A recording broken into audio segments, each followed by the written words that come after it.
Welcome to the beginning of a transformative journey. This audio will guide you through the complexities of the human mind, inviting you to a conscious immersion into your own depths. Take a moment to relax and prepare for an exploration that will reveal the hidden power within you. Before we dive in, if this audiobook resonates with you and you value this content, we extend an invitation to support our work and join our community. We would love for you to leave a comment to tell us where you're listening from, to give us a like, and to consider subscribing for more content. From time immemorial, humanity has been fascinated and terrified by darkness. The darkness of night, the darkness of the unknown, and perhaps the most unsettling darkness of all, the one that resides within ourselves. There is a part of you that you deny, that you hide, even from yourself. A part where what you consider unacceptable, shameful, or simply too ugly to be seen by the light of day resides. Your most primal selfishness, that disproportionate anger that sometimes consumes you, that laziness that holds you back, those envies or jealousies you don't dare to acknowledge, all of this makes up what we call your dark side. For decades, perhaps even your entire life, you have built an impeccable mask for the outside world. You have meticulously polished your image, repressed your most primitive or socially unacceptable impulses, buried deep within your psyche everything you consider morally shameful or unacceptable. You have learned to present yourself in a way that guarantees approval, love, or acceptance from others. But that darkness you fear so much, that part of your being you have relegated to exile, has not magically disappeared. By no means. It lives, breathes, and constantly operates from the shadows of your subconscious like an invisible puppeteer, silently sabotaging every aspect of your existence, from your most intimate relationships to your professional opportunities and your own peace of mind. It is an internal war that consumes an immense amount of your valuable energy. The legendary Swiss psychiatrist Carl Gustav Jung, one of the bravest and most rigorous explorers of the depths of the human mind, dedicated most of his life to deciphering this mystery.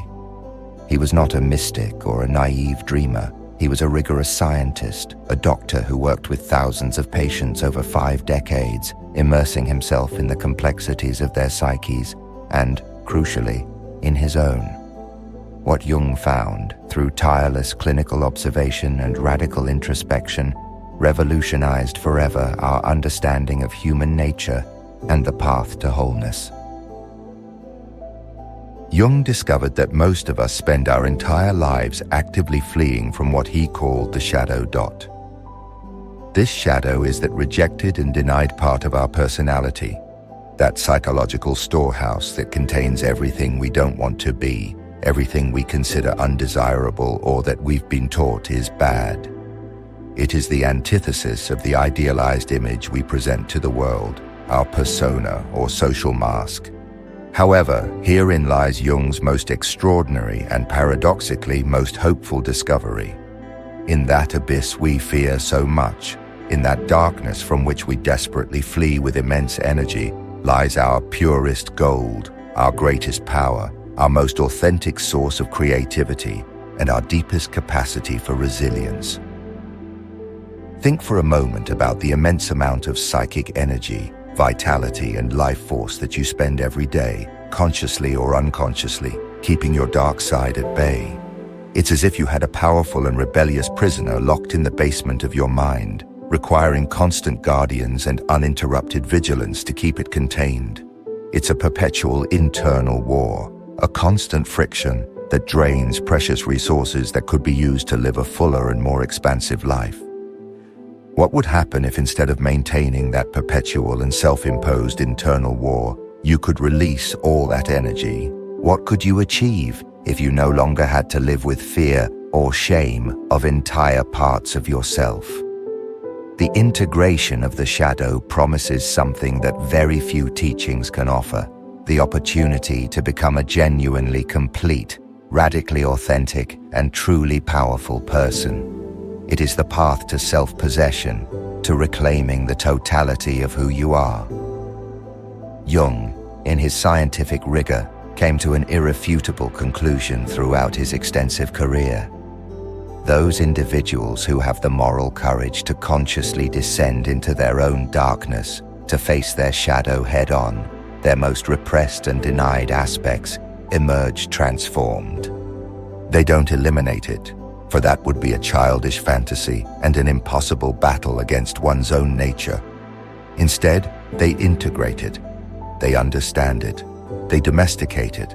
They establish a conscious relationship with it.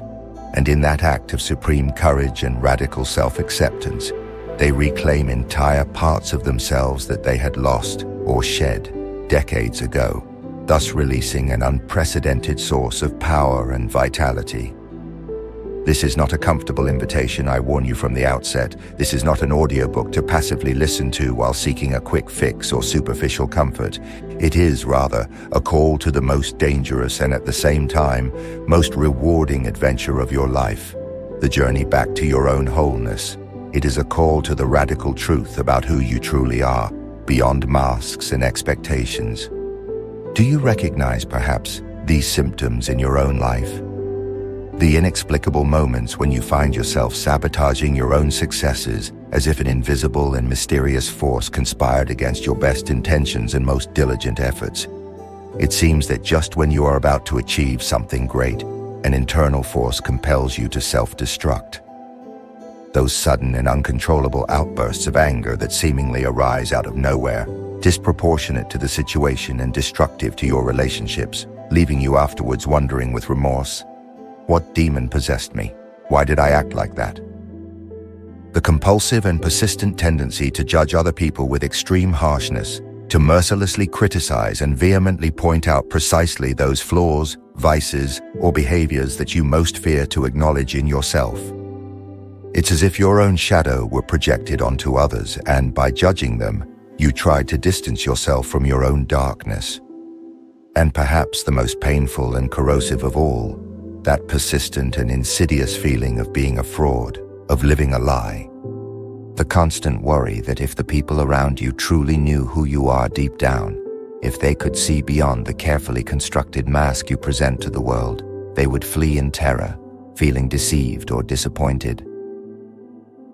This is the tyranny of the unintegrated shadow. It is the psychic and emotional price we pay for living only half of ourselves, for denying and fragmenting our own nature. Jung observed that when we systematically and persistently deny entire parts of our innate nature, those parts do not simply disappear into nothingness. On the contrary, they become autonomous, acquire a life of their own in our subconscious, and begin to act without our conscious knowledge, often against our own interests and conscious values. That's why you can be an apparently controlled, rational, and well-behaved person 99% of the time, but that remaining 1%, when the shadow takes control, can destroy relationships that took years to build, sabotage crucial career opportunities, and create chaos that takes years or even decades to repair. But here is the luminous and liberating promise that emerges from this seemingly somber and challenging diagnosis. Jung discovered that we don't need to eliminate our dark side. That, as we already mentioned, is an impossible, unnecessary, and futile battle. What we need is to face it with courage, understand its origin and its underlying energy, and then consciously integrate it into our total and complete personality. Imagine for a moment the immense amount of psychic energy, vitality, and creativity that you spend every day keeping your shadow at bay. It's like having a powerful and rebellious prisoner locked in the basement of your mind, requiring constant guardians and a titanic effort to keep it contained. What would happen if instead of maintaining that perpetual and draining internal war, you could release and redirect all that energy? What new levels of authenticity, overflowing creativity, and personal power that you never imagined possible could you achieve if you no longer had to live with fear, shame, or guilt of entire parts of yourself? The integration of the shadow promises something that very few psychological or spiritual teachings can offer: the opportunity to become a genuinely complete, radically authentic, and truly powerful person. Allow me to formally introduce you to the man who dared to map the most dangerous and unknown territories of the human psyche, revealing its abysses and its treasures, Carl Gustav Jung. He was not simply another psychiatrist. He was an explorer of inner worlds, an archaeologist of consciousness who voluntarily descended into the abysses that the rest of humanity prefers to ignore or avoid at all costs. For over 50 years, Jung delved into the depths of thousands of human minds through his clinical practice and, crucially, into his own, facing inner demons that would make less brave spirits flee. Jung paid an extremely high personal price for these discoveries, a journey that he himself called his confrontation with the unconscious. It was a period of several years in which he deliberately and systematically immersed himself in his own darkness, in his most terrifying fantasies, and in his most repressed impulses, meticulously recording every encounter with his own shadowy aspects. From that soul's journey, from that conscious descent into his own psychic underworld, emerged not only his revolutionary theory about the shadow, but also a precise and practical map for others to undertake the same transformative journey without getting lost in the process or getting trapped in its depths. Today, you and I are going to travel that map together. I am going to reveal to you exactly what the shadow is according to Jung, not as an abstract textbook concept, but as a living and operating reality in your daily life. You will learn to recognize the unmistakable signs that your shadow is acting, those subtle clues that your unconscious constantly sends you through your reactions, your dreams, or your slips, but that you have been ignoring, misinterpreting, or repressing. More importantly, I am going to guide you through the first concrete and courageous steps to begin that crucial work of integration.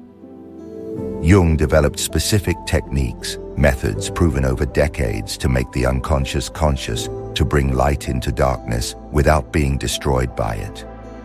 These are not abstract theories. They are practical tools applicable in your real life that have transformed the lives of countless people for over a century. And at the end of this journey, I will reveal to you what Jung considered the most hidden treasure of all, a secret even more surprising than the existence of the shadow itself, the golden shadow. Because it turns out that we not only repress our darkest and most shameful aspects, sometimes we also bury our brightest potential, our most extraordinary talents, our most luminous capabilities out of fear, false modesty, or because our environment did not value them at the time. In the depths of your shadow, therefore, you will not only find your inner demons, but you will also find angels, talents, and powers that you have kept imprisoned for decades. This knowledge you are about to receive belongs to a sacred lineage of wisdom, to a deep tradition of exploration of the human psyche. It is part of the imperishable legacy of the true masters of the human mind. If you feel called to embark on more journeys like this, to explore the deepest teachings of those giants who dared to decipher the mysteries of human existence, I invite you to subscribe to this channel. Every week we will delve together into the legacy of these masters, extracting from their discoveries the pure gold that can transform your life. Chapter 1. Understanding the shadow, the other self that dwells within you. To truly understand what Carl Jung called the shadow, we must begin by stripping this concept of all the New Age mythology or simplistic interpretations that have enveloped it in recent decades. The shadow is not a mystical entity, a supernatural force, or an external demon. It is, in very precise terms, the other self that dwells in each of us, a very real and functional psychological archetype that contains everything that you, consciously or unconsciously, consider negative, inferior, shameful, or absolutely unacceptable in your conscious personality. It is the part of you that has been rejected, denied, and in many cases, hidden even from yourself. Imagine for a moment that your personality was a vast and complex city. The part you showed to the world, your conscious self, would be like the elegant and central neighborhoods, well lit by the sun, with paved streets, modern buildings, and well-kept gardens. It is an orderly, presentable space where you receive visitors and where you feel safe and recognized.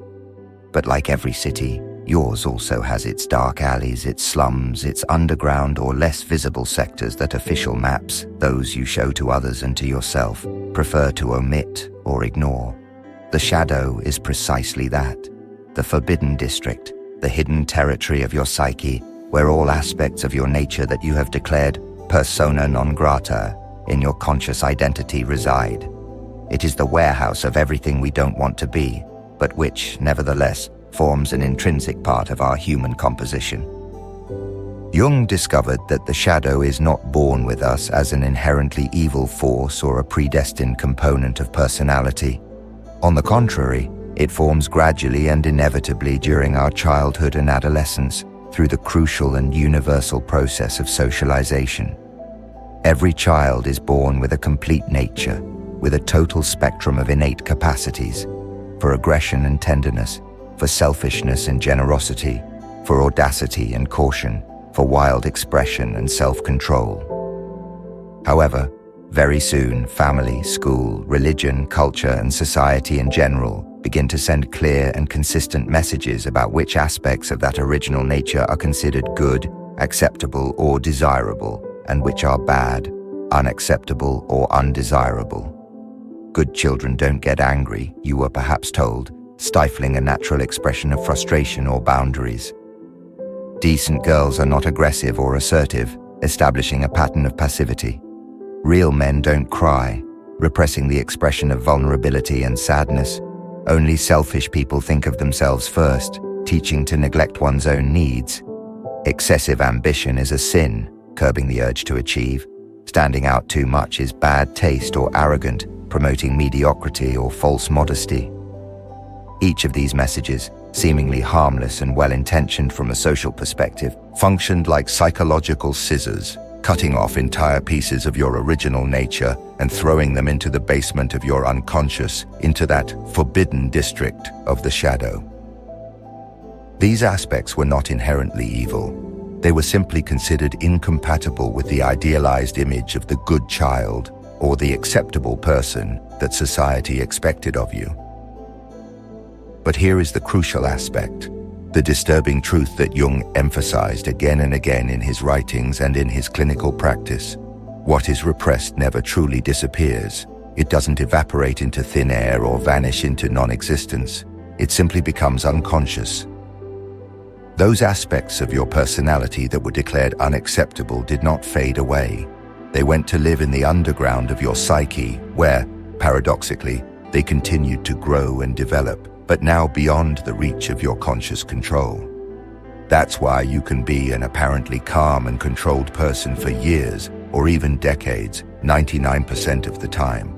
But suddenly, one day, someone presses exactly the right button and you explode with disproportionate fury that surprises even yourself.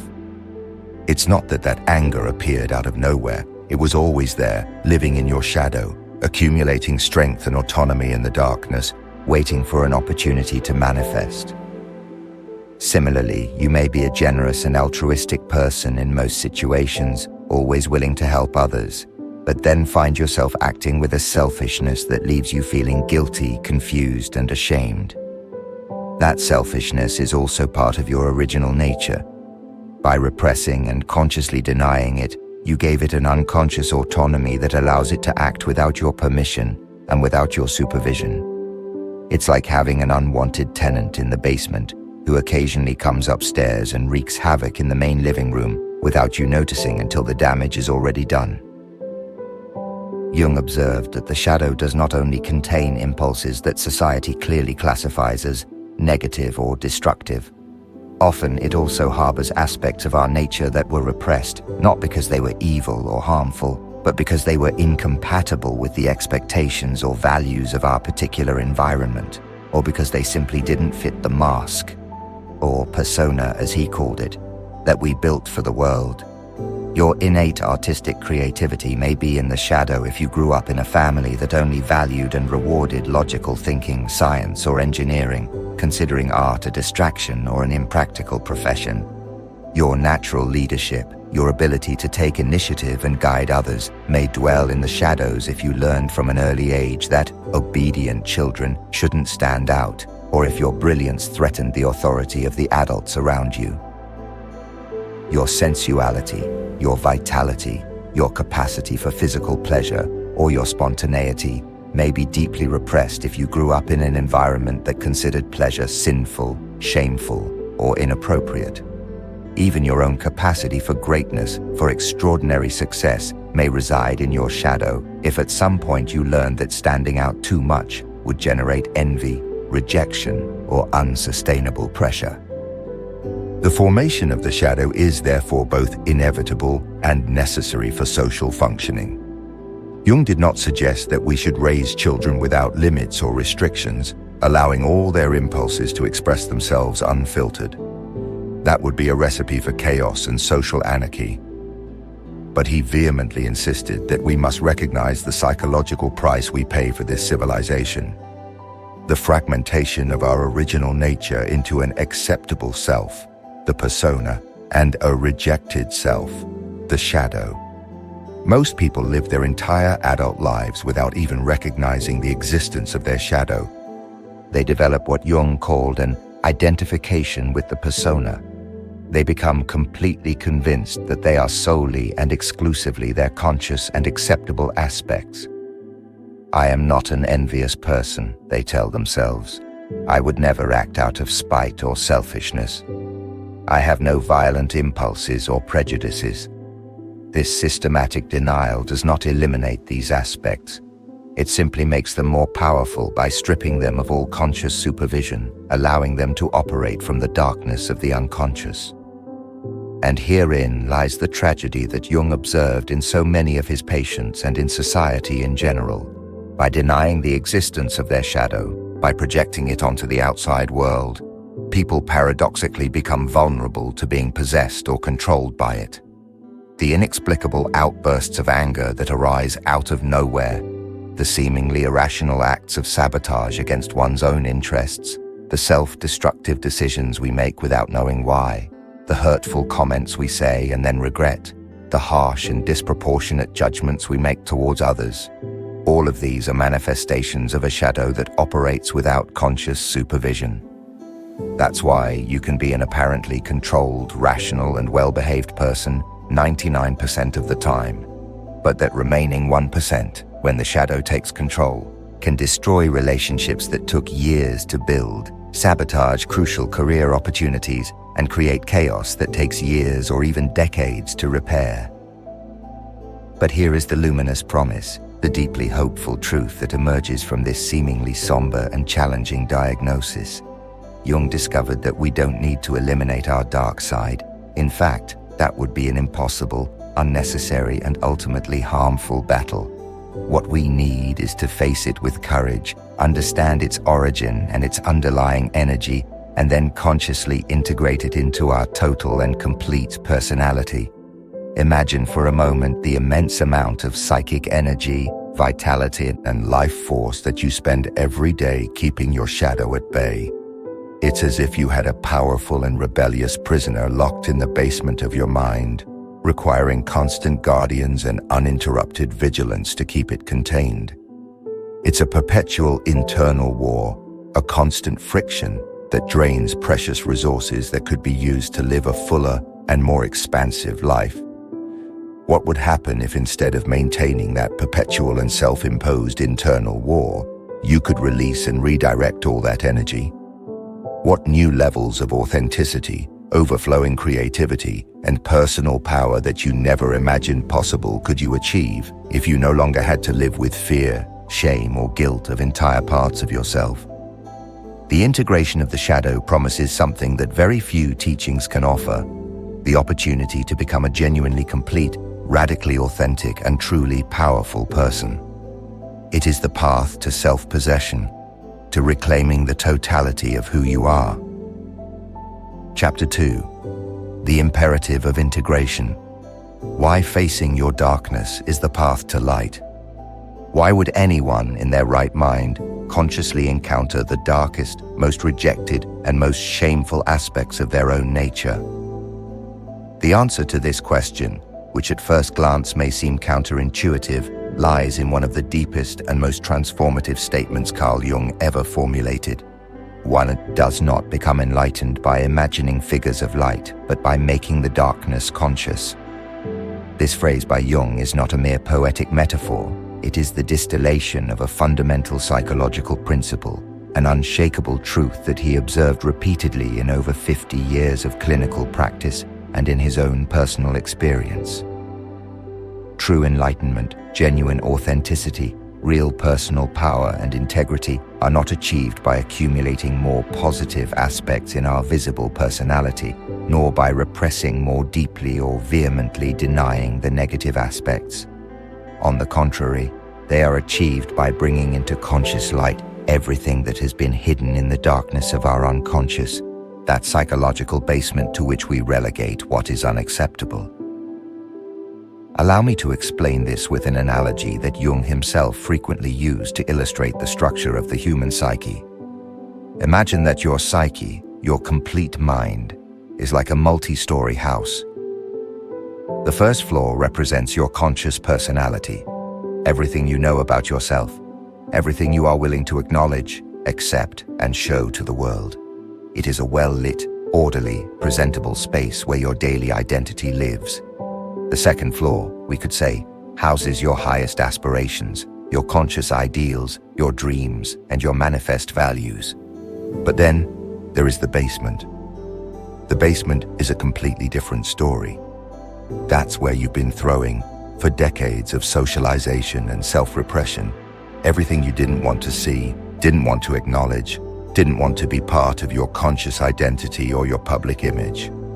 Your unexpressed anger, your hidden envy, your secret laziness, your unacknowledged lust, your cowardice in certain challenges, your potential for cruelty or selfishness.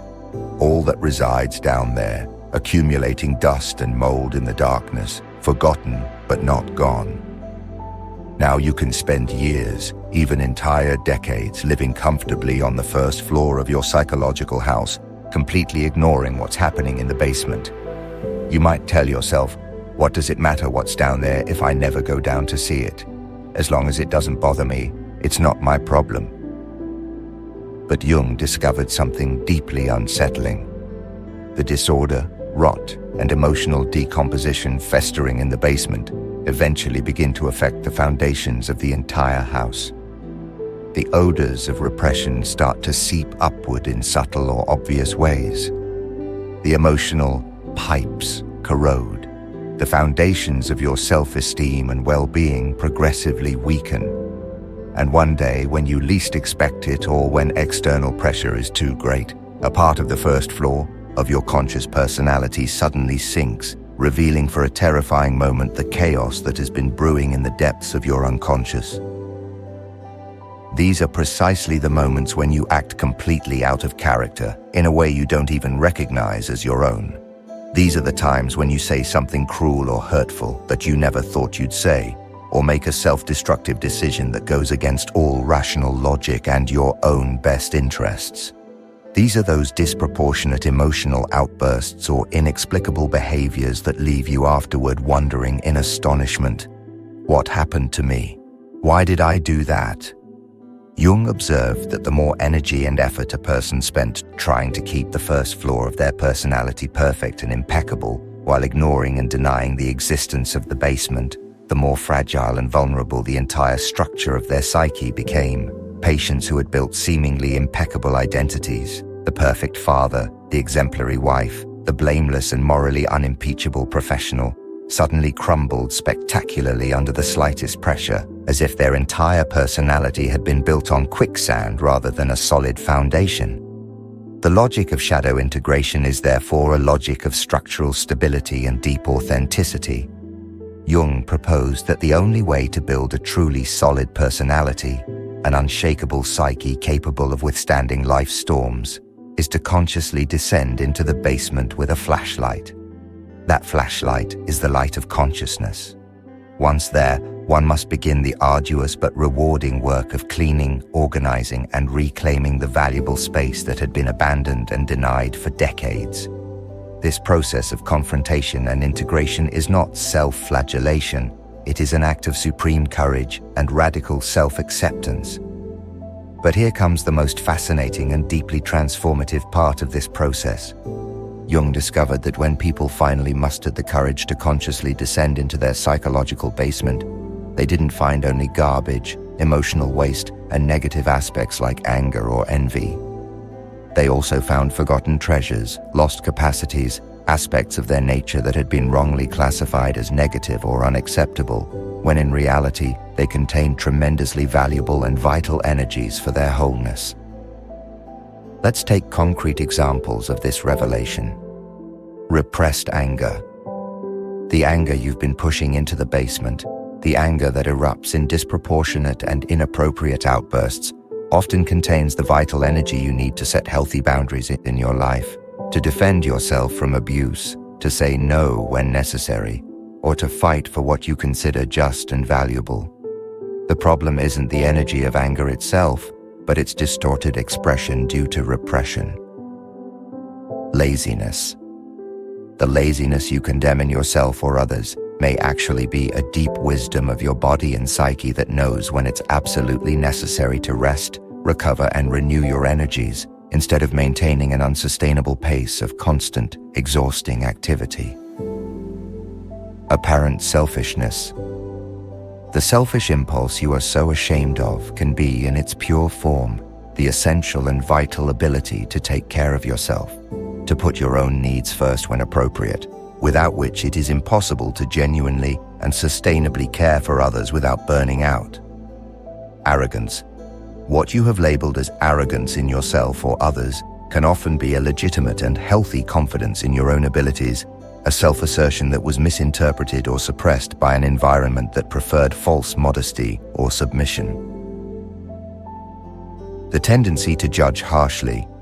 The critical severity you apply to others can contain a valuable capacity for discernment, ethical discrimination, and critical thinking that, when well directed, is essential for making wise decisions and evaluating situations with clarity. Jung called this process the reclamation of projection. For years, you have been projecting aspects of your shadow onto other people, seeing those aspects out there instead of recognizing them in here. You hate in others precisely those qualities you most fear to acknowledge in yourself. You judge with extreme severity behaviors that awaken an uncomfortable and repressed echo in your own psyche. But when you begin to consciously withdraw those projections, when you begin to recognize, yes, that quality I so detest in that person also exists to some degree in me, something extraordinary and liberating happens. First, you stop wasting enormous amounts of psychic energy on moral indignation, constant judgments, and exhausting self-denial. Second, and more importantly, you reclaim entire parts of yourself, those vital energies that had been lost and exiled in the basement of your being. The logic is relentless. All the energy you spend keeping your shadow repressed is energy that is not available to live your conscious life fully. It's like having half of your home's electricity constantly occupied keeping a refrigerator running in the basement that, moreover, is full of rotten and decaying food. Not only are you wasting a massive amount of energy, but the decaying content is gradually contaminating your entire psychological home. Jung observed that the most creative, authentic, vital, and capable leaders he knew had something profound in common. They had developed a conscious relationship with their shadow. They had not eliminated it. That would be impossible and moreover sterile. But they neither feared nor fled from it. They had learned to recognize it, to work with it, to extract useful and constructive energies from it, while keeping its potentially destructive aspects under conscious control. These people did not pretend to be immaculate saints.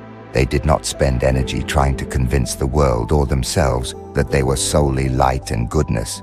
They were, in Jung's words, complete individuals, human beings who had integrated both their light and their darkness into a coherent, authentic, and functional personality. And here is the most beautiful and liberating paradox that Jung discovered. When you stop fighting your shadow and begin to integrate it consciously, you become less prone to act destructively, not more. When you acknowledge your own capacity for cruelty, you become more compassionate and vigilant. When you accept your potential for cowardice, you find the authentic courage that arises from conscious choice. When you embrace your natural and healthy selfishness, you develop a genuine generosity that is not based on self-denial, but on a conscious choice. The logic is clear. We can only consciously control what we first consciously recognize. We can only transcend what we first integrate. And we can only become complete human beings, authentically free and powerful, when we stop fighting entire parts of our nature and begin the brave work of making them conscious and integrating them into our totality. The basement of your psyche will not disappear by ignoring it, but it can transform from a place of terror and unconscious sabotage into the solidest foundation of an authentic life, a life lived with integrity and fullness, if you have the courage to descend with the flashlight of consciousness and reclaim the lost territory of your own totality. This is the imperative of integration, the path to true light. Chapter 3. Mental preparation for the journey, courage, acceptance, and ontological humility. Carl Jung was extremely clear on this point.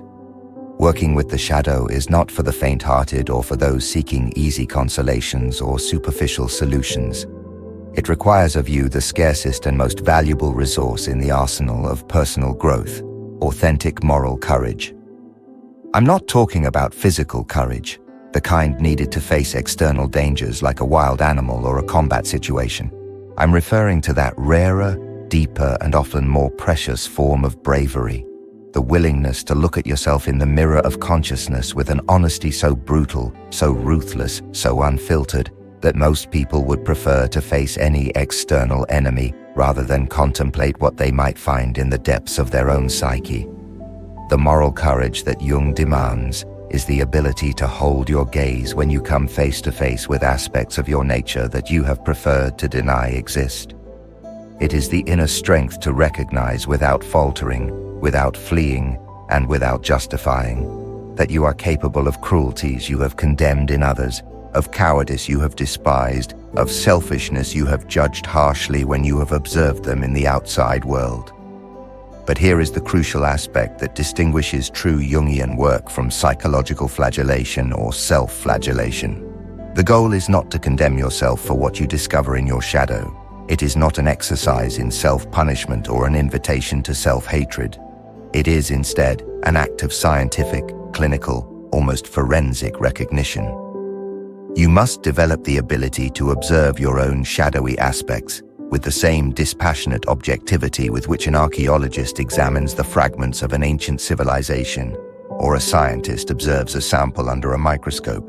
Jung taught that the first real enemy in this process is not your shadow itself, but your automatic and incessant impulse to judge what you find. This habit of immediate judgment, of labeling every impulse or thought as good or bad, acceptable or unacceptable, is precisely what created your shadow in the first place and will be your biggest obstacle to integrating it now. The correct mental attitude for working with the shadow is what Jung called acceptance without identification. This means that you must develop the ability to recognize the existence of a shadowy aspect within you without immediately becoming it, without justifying it, but also without condemning it.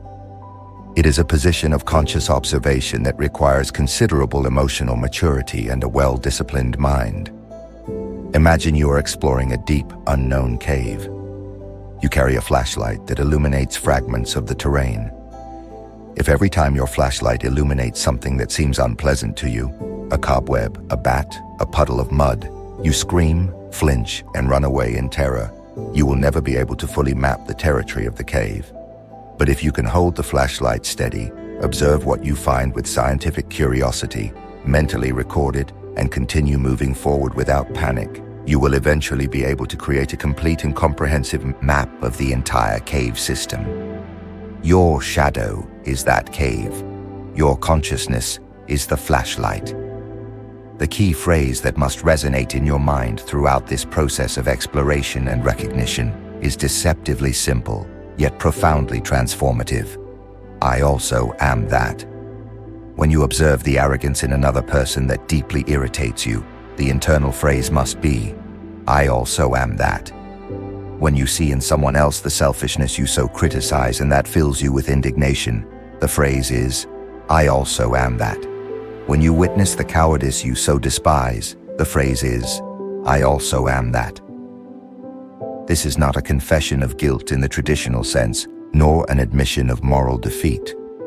It is a recognition of human completeness.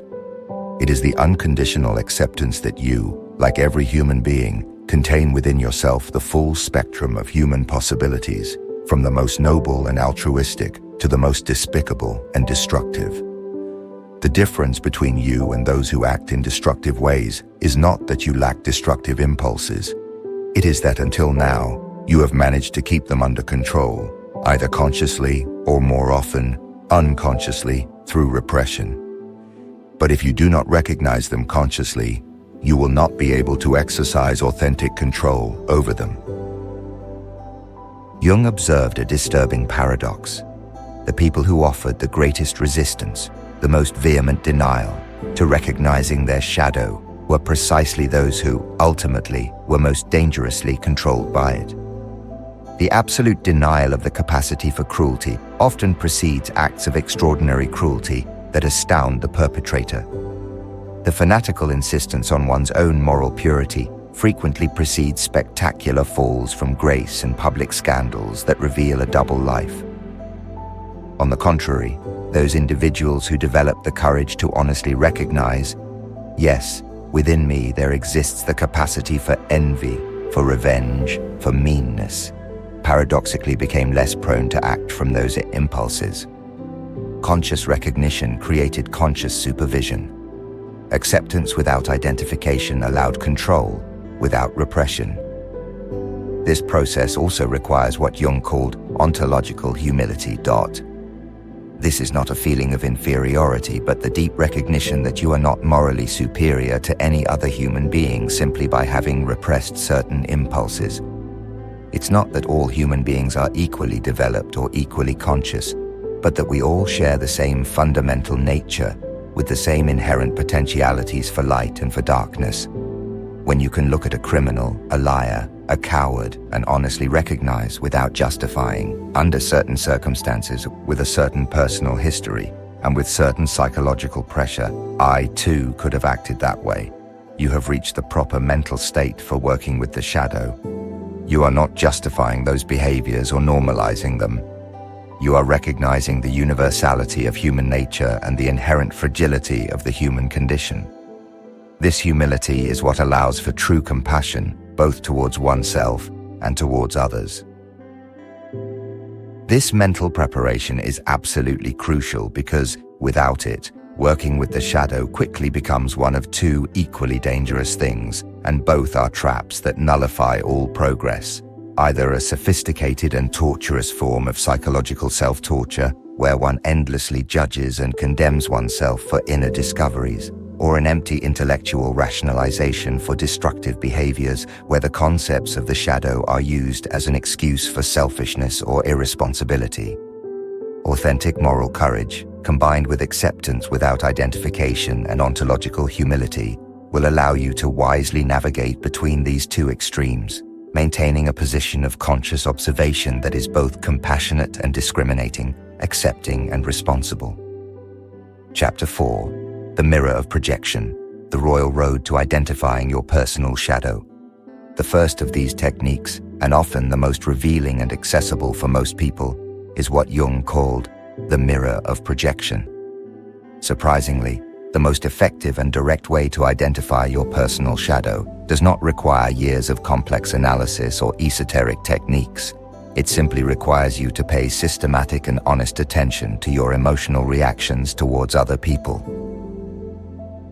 The most powerful tool to hunt your shadow is, paradoxically, to observe what irritates you most, what disproportionately enrages you, or what deeply disgusts you in others. The psychological logic behind this is as implacable as a law of physics. Those qualities, behaviors, or attitudes that provoke a disproportionate emotional reaction in you, that irritation that goes far beyond simple rational disapproval, that indignation that seems to set you on fire from within, are almost invariably aspects of your own shadow that you are projecting onto the outside world. You are seeing outside what you refuse to acknowledge inside. Allow me to explain the mechanism with scientific precision as Jung unveiled it.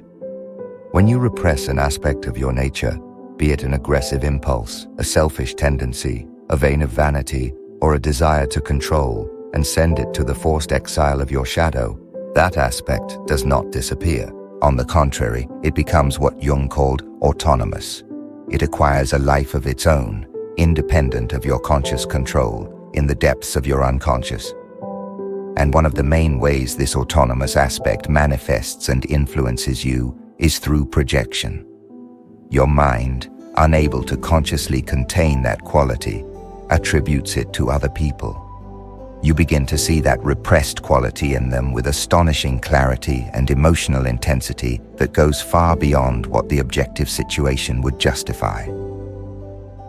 For example, if you repressed your natural aggressiveness during childhood because you learned that good children don't get angry, or girls should always be kind and submissive, that aggressive energy did not dissolve.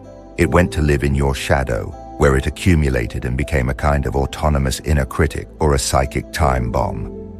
Now, when you encounter people who express their aggressiveness in ways that you consider inappropriate, your reaction is not simply one of rational disapproval.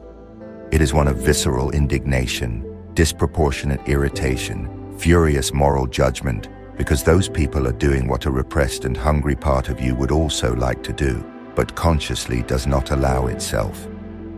It's as if the unconscious is shouting, "Look, there's what you won't let yourself be." The practical technique for using the mirror of projection is surprisingly simple, but it requires ruthless honesty and unwavering courage. Over the next few weeks, I invite you to keep what Jung called an irritation journal. Every time someone bothers you, deeply irritates you, enrages you, or provokes an intense emotional reaction that you notice is disproportionate to the situation, write down exactly what behavior or quality triggered your reaction. Don't settle for general descriptions like, "That person is unpleasant," or "I don't like them." Be specific and precise. For example, I was deeply irritated by the arrogant way that person talked about their achievements, interrupting others and putting on airs of superiority. I was disgusted by the selfish way that person behaved in the meeting, taking all the resources for themselves without considering anyone else. I was enraged by the cowardice with which that person avoided making a difficult decision, letting others bear the responsibility of the risk. I was annoyed by the hypocrisy of someone who preaches one thing and does another, living by double standards. I was exasperated by the extreme passivity of a colleague who never takes initiative, always waiting to be told what to do. Once you have identified the specific quality and behavior that triggered your intense emotional reaction, comes the most challenging and transformative part of the exercise. Ask yourself with absolute honesty, with no mental escapes, how and where does this same quality live in me, even if it's to a minimal degree or in a subtle way? This question must be asked with no possible escape. Do not allow yourself evasive answers like, "I would never be like that. That has nothing to do with me," or "I am totally opposite to that." Jung insisted that if a quality in another person can provoke such an intense emotional reaction in you, it is because that quality resonates with something that exists, even latently or repressed, in your own psyche. The key is to find where and how it manifests in your life, even if in very subtle, socially acceptable ways, or in contexts you wouldn't associate with that quality. Let's take a concrete example of this transformation. Suppose you feel intense and uncontrollable irritation towards people you consider manipulative, who always try to get their way using cunning or deception. Instead of dwelling only on moral indignation and judgment towards them, ask yourself, in what ways, even if subtle or socially acceptable, do I also manipulate situations or people to get what I want or to avoid what I don't want? Perhaps you discover that you don't manipulate in obviously toxic or harmful ways, but you do. Use your charisma or charm to indirectly get favors without directly asking for what you need. Make seemingly innocent comments or drop hints to influence others' opinions without direct confrontation. Present information in a biased or partial way to support your arguments, omitting data that could weaken your position. Use silence or the victim role to generate guilt and get others to do what you want.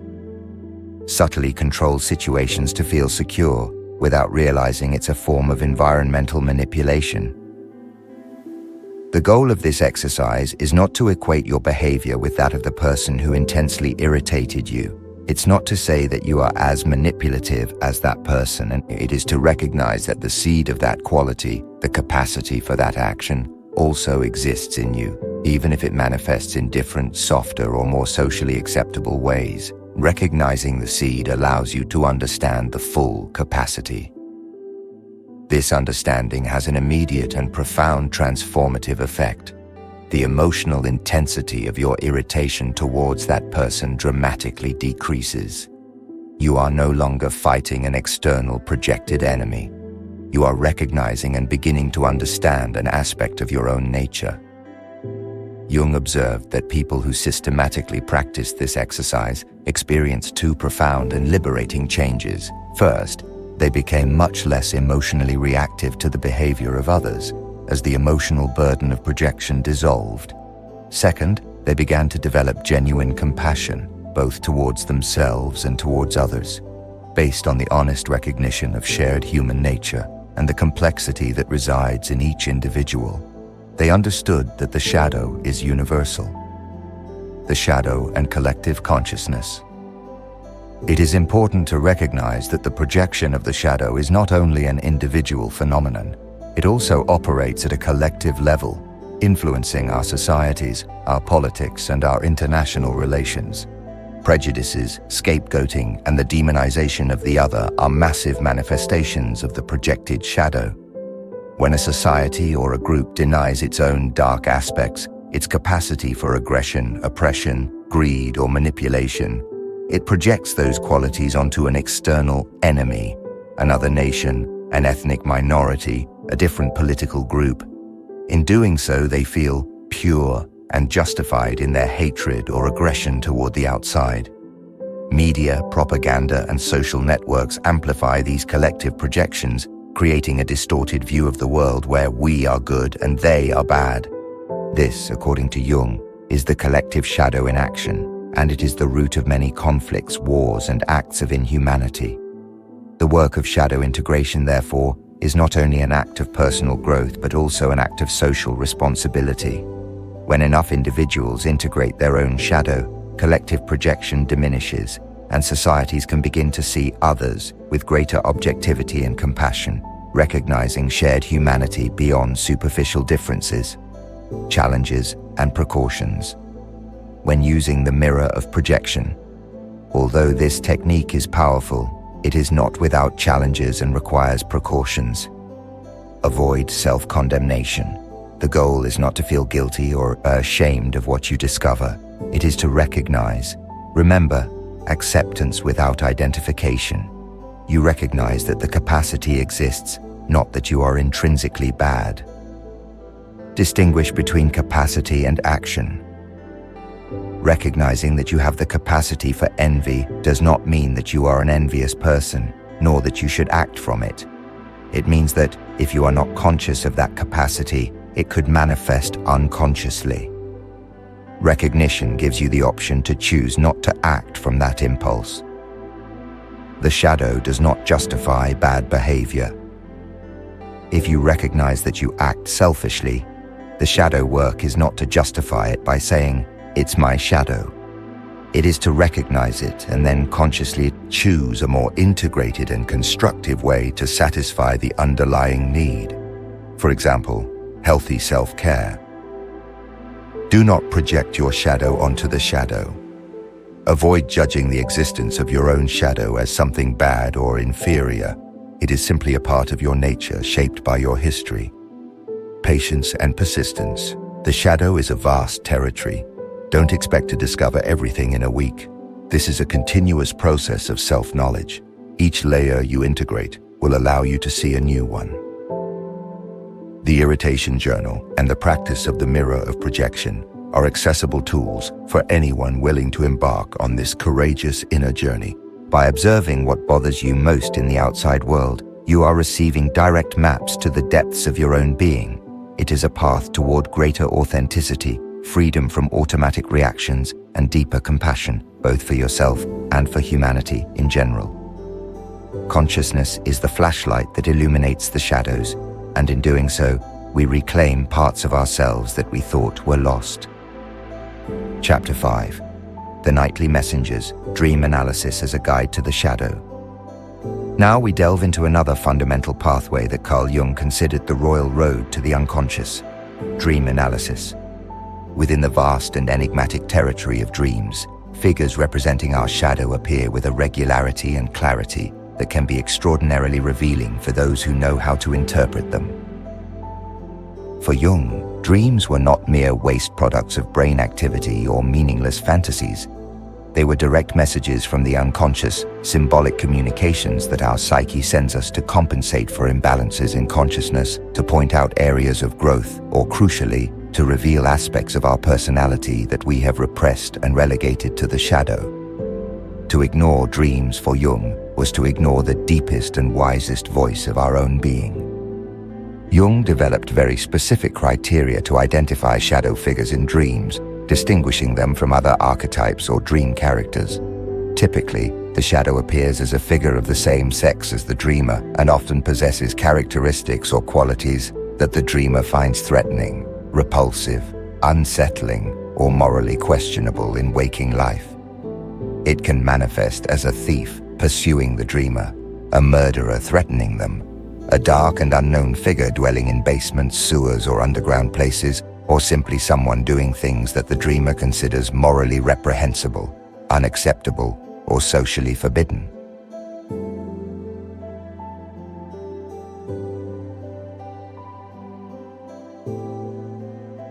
The key is the intense emotional reaction the dreamer experiences towards that figure: fear, disgust, anger, shame, or a deep discomfort. However, and here is the crucial aspect that Jung emphasized again and again in his teachings, these shadow figures are not external enemies that must be destroyed or eliminated in the dream. They are, in reality, aspects of the dreamer's own psyche that are desperately trying to communicate, to be recognized, to be heard, and, ultimately, to be integrated into the conscious personality. The correct attitude towards shadow figures in dreams, therefore, is not fear or struggle, but curiosity, openness, and a willingness to dialogue. They are messengers, not monsters. Jung developed a specific technique he called active imagination to work with shadow figures that appeared in dreams. This technique is not simple intellectual analysis. It is a form of conscious dialogue with the unconscious. The technique consisted of consciously re-entering the dream or the dream scene during the waking state. Once the scene was vividly recreated in the mind, the dreamer would visualize the shadow figure again, and this time, instead of fleeing, fighting, or feeling overwhelmed, would consciously approach it and engage in a direct conversation. The practical procedure is as follows. Remember and write down your dream. As soon as you wake up, write down any dream you remember, even fragments. Pay special attention to figures that caused you strong emotion or that seemed evil, threatening, or shameful. Identify the shadow figure. Ask yourself if any of the figures in the dream, especially if they are the same sex as you and trigger a strong negative reaction, could represent an aspect of your shadow. Prepare for active imagination. Find a quiet place without interruptions. Sit comfortably, close your eyes, and take a few minutes to relax deeply, breathing consciously. Recreate the dream scene. Once relaxed, vividly recreate the dream scene in your mind. Visualize the environment, the atmosphere, and especially the shadow figure. Make it as real as possible. Initiate dialogue.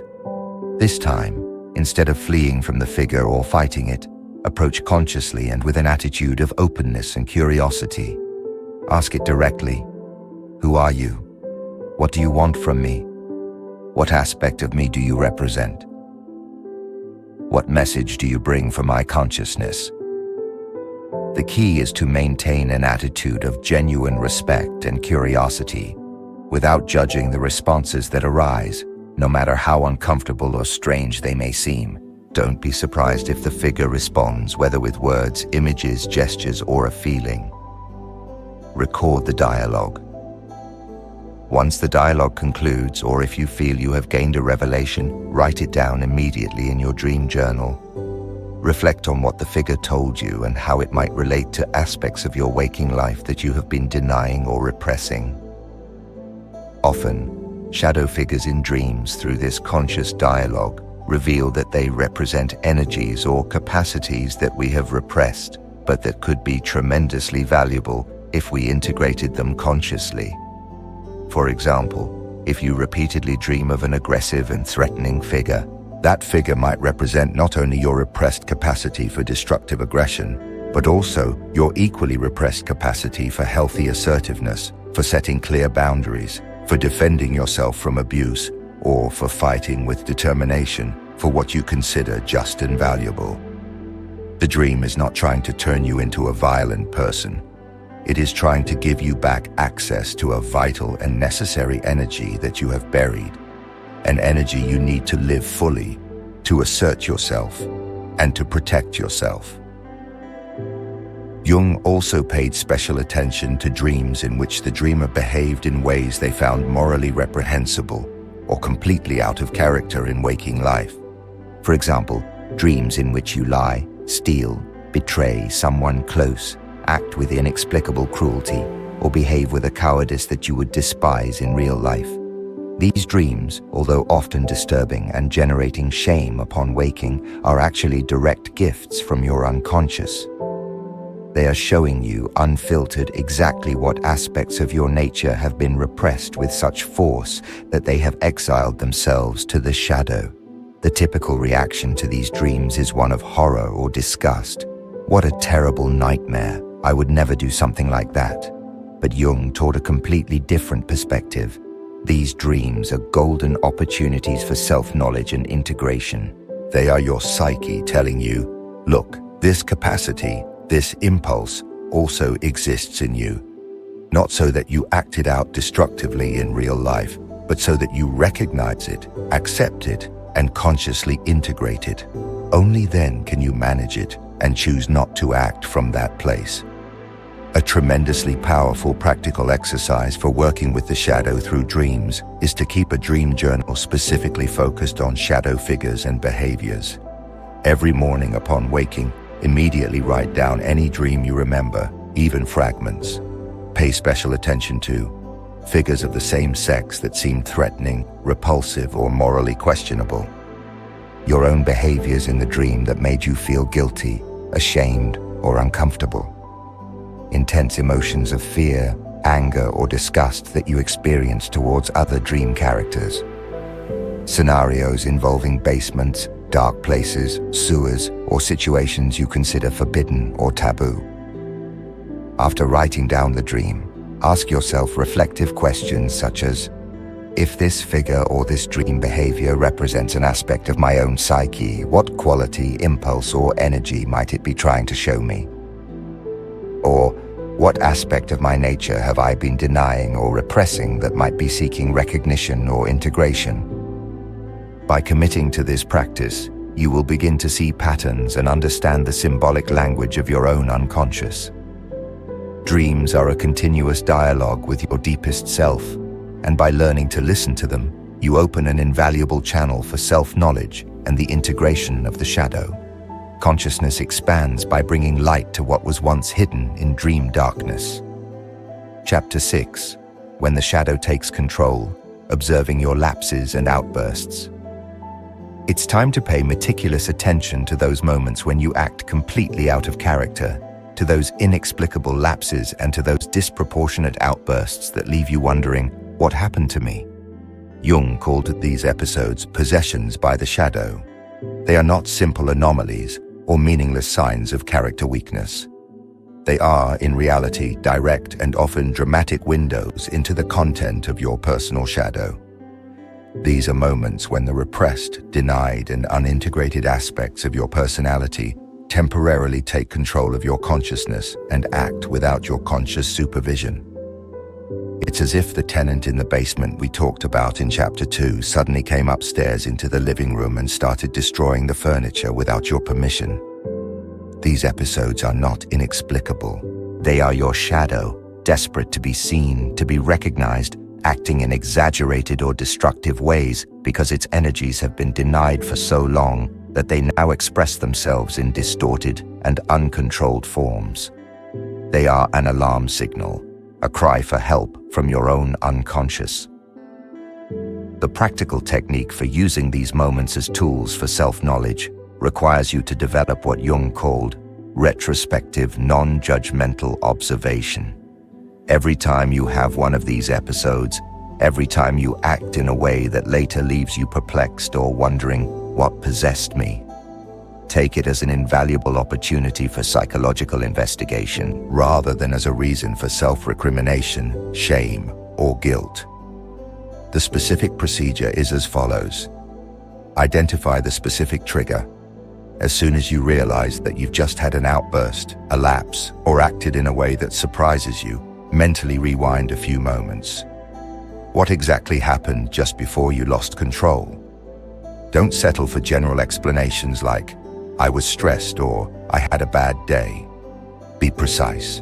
What was said? What was done? What specific situation, what word, what gesture activated that disproportionate reaction? The trigger is the key that opens the door to the shadow. Observe the exact nature of your reaction. Once the trigger is identified, observe with the greatest objectivity possible the exact nature of your uncontrolled reaction or behavior. Was it explosive anger? Was it unexpected verbal cruelty that seemed to come from nowhere? Was it an act of sabotage against something important to you or to others? Was it a seemingly unnecessary lie when the truth would have been simpler? Was it an impulsive decision that went completely against your own best interests or conscious values? Be as specific as you can about exactly what impulse or quality took control. Ask about the repressed need. This is the most important and transformative part of the technique. Ask yourself with absolute honesty and genuine curiosity. What legitimate need, what vital impulse, what repressed energy is expressing itself or trying to be satisfied through this apparently irrational and destructive behavior? Jung insisted that underneath every possession by the shadow, there is almost always a legitimate need or a vital energy that has been denied, repressed, or ignored for so long that it now expresses itself in distorted and problematic ways. The problem is rarely the energy itself, but its inappropriate expression, or the lack of a conscious channel for it. Allow me to illustrate this with some concrete examples. If you have disproportionate outbursts of anger, the key question is not, how can I just stop getting angry? Or, why am I so angry? The deeper question is, what boundaries in my life do I need to set and defend that I have been avoiding setting out of fear of conflict or rejection? Or, what injustices or abuses have I been passively tolerating or accepting, and my repressed anger is desperately trying to point out to me? Your anger may be a sign that you need to cultivate assertiveness and the ability to defend yourself in a healthy way. If you find yourself repeatedly sabotaging your own successes, the question is not, why am I so self-destructive? Or, why can't I finish what I start? The question is, what aspect of my success scares me? What new responsibilities, expectations, or pressures come with success that a part of me is trying to avoid? Or, am I sabotaging myself out of fear of judgment, visibility, or surpassing someone important in my life? Self-sabotage can hide a fear of power, failure, or even success. If you tend to lie in situations where the truth would be perfectly acceptable, the question is not, why am I so dishonest? The question is, What aspect of my true self am I so afraid to show that I prefer to invent a false version? What truth about myself do I believe will not be accepted by others? The impulse to lie can hide a fear of vulnerability, disapproval, or imperfection. If you feel paralyzed by indecision, beyond superficial procrastination, the question may be, what fear of making the wrong decision or of not being perfect paralyzes me? What part of me fears the responsibility of choosing and prefers inaction? Jung observed that when people began to ask these questions with genuine curiosity, with an attitude of deep inquiry instead of self-recrimination, the outbursts and lapses gradually transformed. From being destructive and inexplicable events, they became sources of valuable information about unmet needs, hidden fears, and repressed aspects of the personality that cried out to be recognized. More importantly, when you begin to consciously satisfy the legitimate needs that your shadow has been trying to satisfy in distorted and destructive ways, problematic behaviors tend to naturally decrease or even disappear. The shadow does not need to express itself in such dysfunctional or aggressive ways when its vital energies find conscious and constructive channels of expression. The key to this entire technique is to remember that your shadow is not your implacable enemy that must be destroyed. It is an aspect of your nature that has been forced to operate from the darkness of the unconscious. When you offer it conscious recognition, understanding, and appropriate and healthy channels of expression, it no longer needs to possess you to make itself heard. Instead of being a force that sabotages you from the darkness, it becomes a source of energy available for your growth and your conscious purpose. These three methods, the mirror of projection, dream analysis, and the observation of lapses and outbursts, constitute a complete and powerful system for making your personal shadow visible. They are not techniques that are practiced once and then abandoned, expecting a magical solution. They are tools of self-knowledge that become more refined, more insightful, and more revealing with continuous use and disciplined practice. Jung spent decades perfecting these methods because he discovered that the integration of the shadow is not a single event with a defined beginning and end, but a dynamic and continuous process of self-knowledge and personal growth that lasts a lifetime. Each layer of the shadow that you consciously integrate will reveal new depths and new layers that also need attention and acceptance. But the result of this patient, courageous, and sustained work is extraordinary. You become a more complete, more authentic, less reactive, and paradoxically, more moral person. And this does not happen because you repress your negative impulses more strongly, but because you understand them deeply, integrate them consciously, and therefore actively control them instead of being unconsciously controlled by them. Consciousness gives you the power to choose instead of reacting. This is the path to true psychological freedom. Chapter 7. The Golden Shadow, the Hidden Treasure in the Darkness of Your Being. Carl Jung, after decades of exploring the human psyche, arrived at a conclusion he considered even more revolutionary and surprising than his original theory of the dark shadow. It was an understanding that gradually emerged from his work with patients who, despite having successfully integrated their darker aspects and confronted their inner demons, still felt incomplete, as if there was something fundamental, a vital piece, that they still couldn't access in their deepest nature. They felt good, yes, but not whole, functional, but not vibrant. Jung realized that the shadow was not solely a repository of negative or destructive aspects. In many cases, our most extraordinary qualities, our brightest talents, our most luminous potential, and our highest capacities had also been exiled to the darkness of the unconscious. He called this the golden shadow, a hidden treasure in the darkness of our psyche, a pure gold that could be even more transformative and liberating than working with the traditional aspects of the shadow. This revelation arose from consistent clinical observation and deep personal introspection. Jung noticed that many people repressed not only what they considered shameful, weak, or unacceptable, but also what they considered too good for them, too extraordinary, too powerful, too visible, or even too arrogant to express.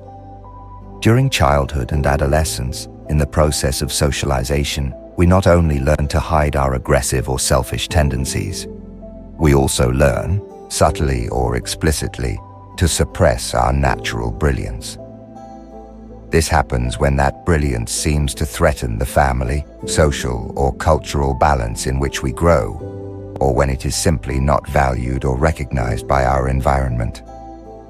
Think about your own personal history for a moment. Were there natural talents you possessed as a child, skills that fascinated you or in which you excelled, but that were discouraged because they didn't fit with your family's expectations, with the school mold, or with social norms? Did you have overflowing creative impulses that were ignored, ridiculed, or directly criticized because they were considered impractical, unrealistic, or a waste of time? Perhaps you showed natural leadership abilities, a knack for taking charge or organizing others, that were suppressed because you learned from an early age that good children shouldn't stand out too much, or because your nascent power subtly threatened the authority of the adults around you. Did you express a sensuality, an uninhibited physical vitality, or a natural spontaneity that was labeled as inappropriate, sinful, or shameful, and that had to be buried under layers of repression? Jung discovered that with alarming frequency, the most extraordinary, luminous, and unique aspects of human nature end up in the shadow, not because they are inherently destructive or bad, but because the environment in which we grew up could not recognize, value, nurture, or allow their full expression. A child with exceptional artistic talent may learn to repress it and consider it useless if they grow up in a family that values and rewards only traditional academic achievements, financial stability, or a serious profession. Their inner artist is exiled. A girl with natural leadership abilities, with a strong voice and a clear vision, may bury those capacities if she grows up in an environment that expects women to always be compliant, submissive, or not take up too much space. Her innate leader is hidden. An adolescent with extraordinary intelligence, insatiable curiosity, or an ability to understand complex concepts may learn to hide their brilliance, to dim their light, if they discover that intellectual prominence isolates them socially from their peers, generating envy or resentment. A young person with natural audacity, a capacity for calculated risk-taking, or an entrepreneurial spirit may repress these qualities if they grow up in a family that values only security, conformity, and avoiding any kind of risk. Their adventurer or entrepreneur becomes shadow. The most devastating part of all is that, unlike the negative aspects of the traditional shadow, like repressed anger or judgment, which eventually manifest in problematic or destructive ways and force our attention through symptoms, the aspects of the golden shadow can remain hidden and repressed for decades without creating obvious or manifest symptoms. A person can live their entire life without ever accessing their deepest creativity, their most authentic leadership ability, their most genuine passion, or their most vibrant personal power, and they simply experience this as a vague feeling of dissatisfaction, as if they were living below their true potential, as if something important were missing, but without knowing what it is. Jung observed that many of the midlife crises he witnessed in his practice were not simply the result of confronting mortality or questioning past decisions. They were, in their deepest essence, golden shadow crises, the painful awakening to the realization that they had buried essential and luminous aspects of their own brightest nature, and that the time to reclaim and fully express them was running out. It was the call of unlived potential. Indicators of the golden shadow, recognizing your hidden gold.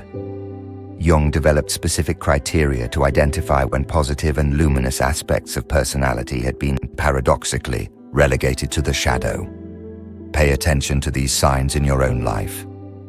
Disproportionate admiration. This is the first and clearest indicator.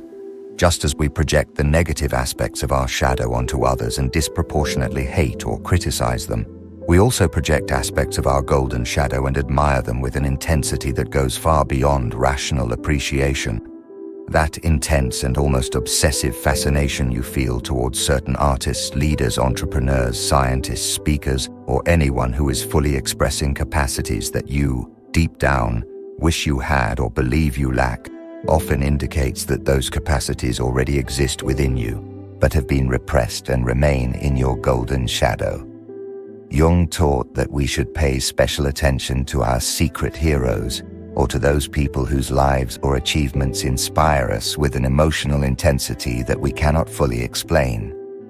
The very intensity of our admiration is frequently proportional to the degree to which those qualities are present, but repressed in our own nature. It's like a map pointing you to your own treasure. The reverse imposter syndrome. We know the traditional imposter syndrome, where people feel fraudulent despite real achievements. The reverse imposter syndrome, as we might call it in this context, involves a strange and uncomfortable feeling that you might be capable of extraordinary achievements, that you have immense potential, but that it's presumptuous, arrogant, unrealistic, or even ridiculous to simply consider that possibility seriously. There's an inner voice telling you, "You're not that good. That's for others. It's too much for you."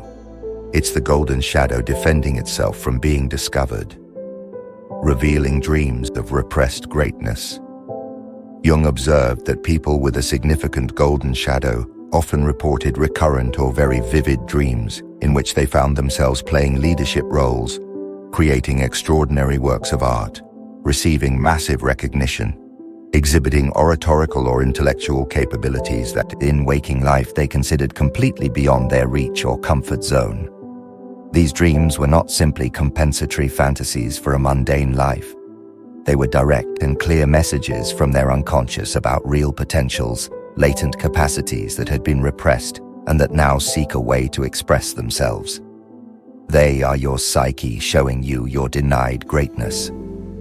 The tendency to systematically underestimate your own achievements, a subtle but very common indicator.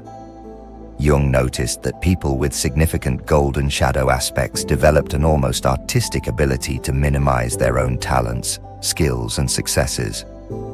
They could recognize and celebrate genius in others with genuine enthusiasm, but when it came to their own similar capabilities or achievements, they always found ways to explain them away as luck, coincidence, it was nothing special, or it's not as impressive as it seems. This false modesty, while socially accepted, is a way of keeping personal brilliance hidden in the shadow. It is subtle self-sabotage of one's own power. Recognizing these indicators is the first vital step to beginning to reclaim your golden shadow. As with the dark shadow, consciousness is the flashlight that illuminates this hidden treasure. Once you see it, you can begin the process of reintegrating it into your conscious personality, thereby unlocking an immense source of energy, creativity, and authentic power that has been patiently waiting for you in the shadows of your being. Chapter 8. Reclaiming Your Gold. Techniques for reclaiming the golden shadow. The path invites us to action, to the specific techniques that Carl Jung developed to help people identify and reclaim these luminous aspects of their nature that had been exiled to darkness. The process of reclaiming the golden shadow involves a conscious immersion, an archaeology of our own being to unearth those talents and capacities we have kept hidden. It is an act of deep self-acceptance and bravery, for we often fear our own power and our own greatness more than we fear our weaknesses. Here are the fundamental techniques to reclaim your personal gold. Technique 1. The reversal of positive projection. This technique is the direct counterpart of the mirror of projection that we use to identify the dark shadow. If, in that case, we observed what irritated us most in others, here the technique requires you to systematically examine your most intense admirations, your deepest fascinations, and your most secret heroes. Jung's logic was as follows. In the same way that we project the negative aspects of our shadow onto others and disproportionately hate or criticize them, we also project aspects of our golden shadow and admire them with an intensity that goes far beyond rational appreciation. That almost obsessive fascination you feel towards certain artists, leaders, entrepreneurs, scientists, speakers, or anyone who is fully expressing capacities that you, deep down, wish you had or believe you lack, often indicates that those capacities already exist in you, but have been repressed and remain in your golden shadow. Jung taught that we should pay special attention to our secret heroes, or to those people whose lives or achievements inspire us with an emotional intensity that we cannot fully explain.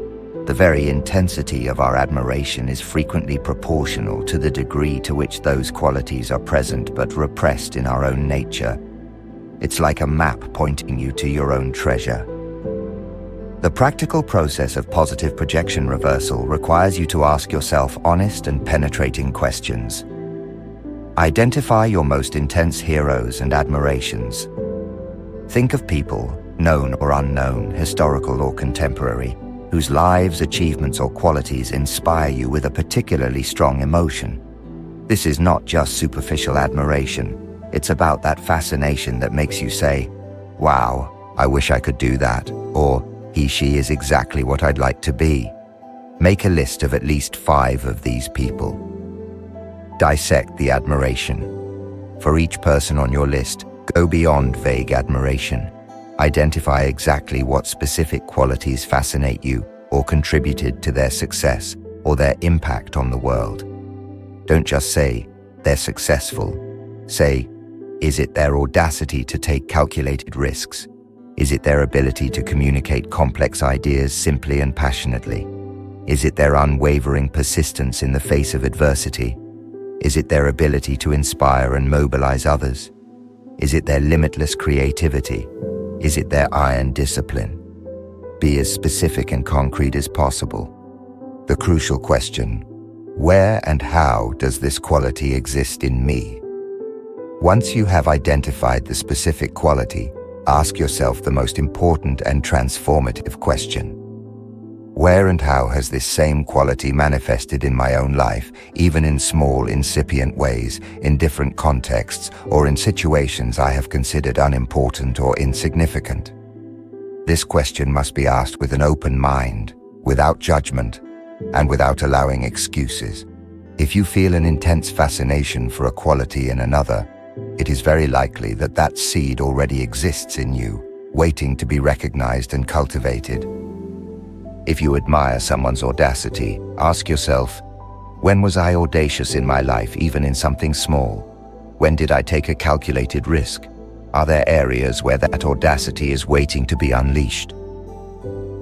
If you are fascinated by someone's public speaking ability, ask yourself, when did I express myself clearly?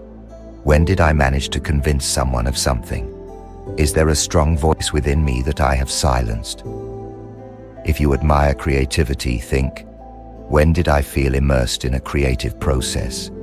Is there a hobby or artistic interest that I abandoned? The goal of this technique is not to become a copy of your hero, nor to pretend that you are something you are not. It is to recognize that the capacity for those qualities you admire so much already resides within you. By doing so, you stop projecting your power and brilliance outward and begin to reclaim it as your own, bringing it back into your consciousness. The energy of admiration becomes energy for self-realization. Technique 2. The archaeology of repressed talent.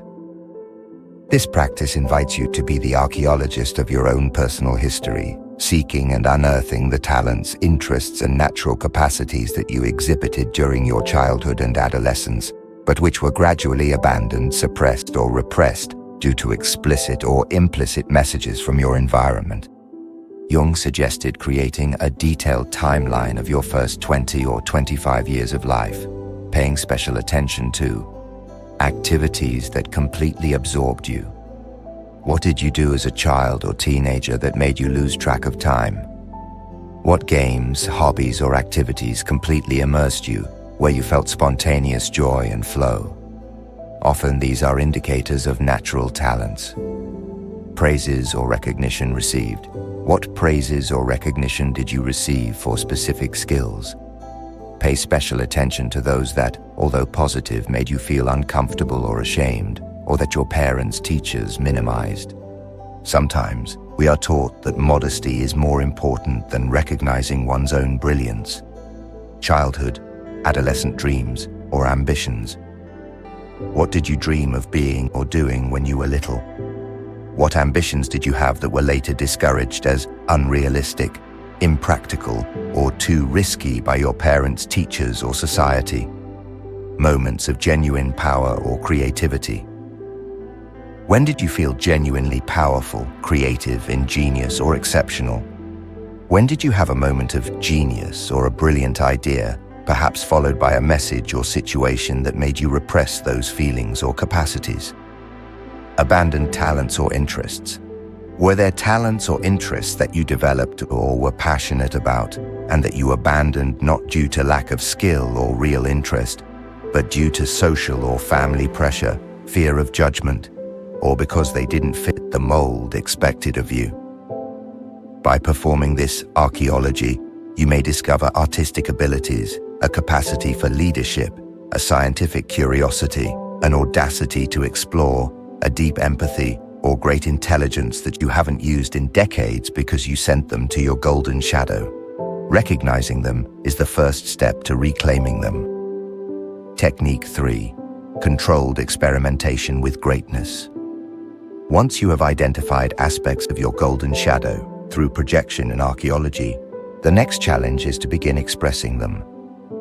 Recognizing that many people with a significant golden shadow have developed a deep aversion to standing out, reclaiming their personal power, or being in the spotlight, Jung designed gradual exercises to help them get reacquainted with expressing their brightest capacities. The goal is not to immediately thrust yourself into fame, but to build a comfortable and conscious relationship with your own brilliance.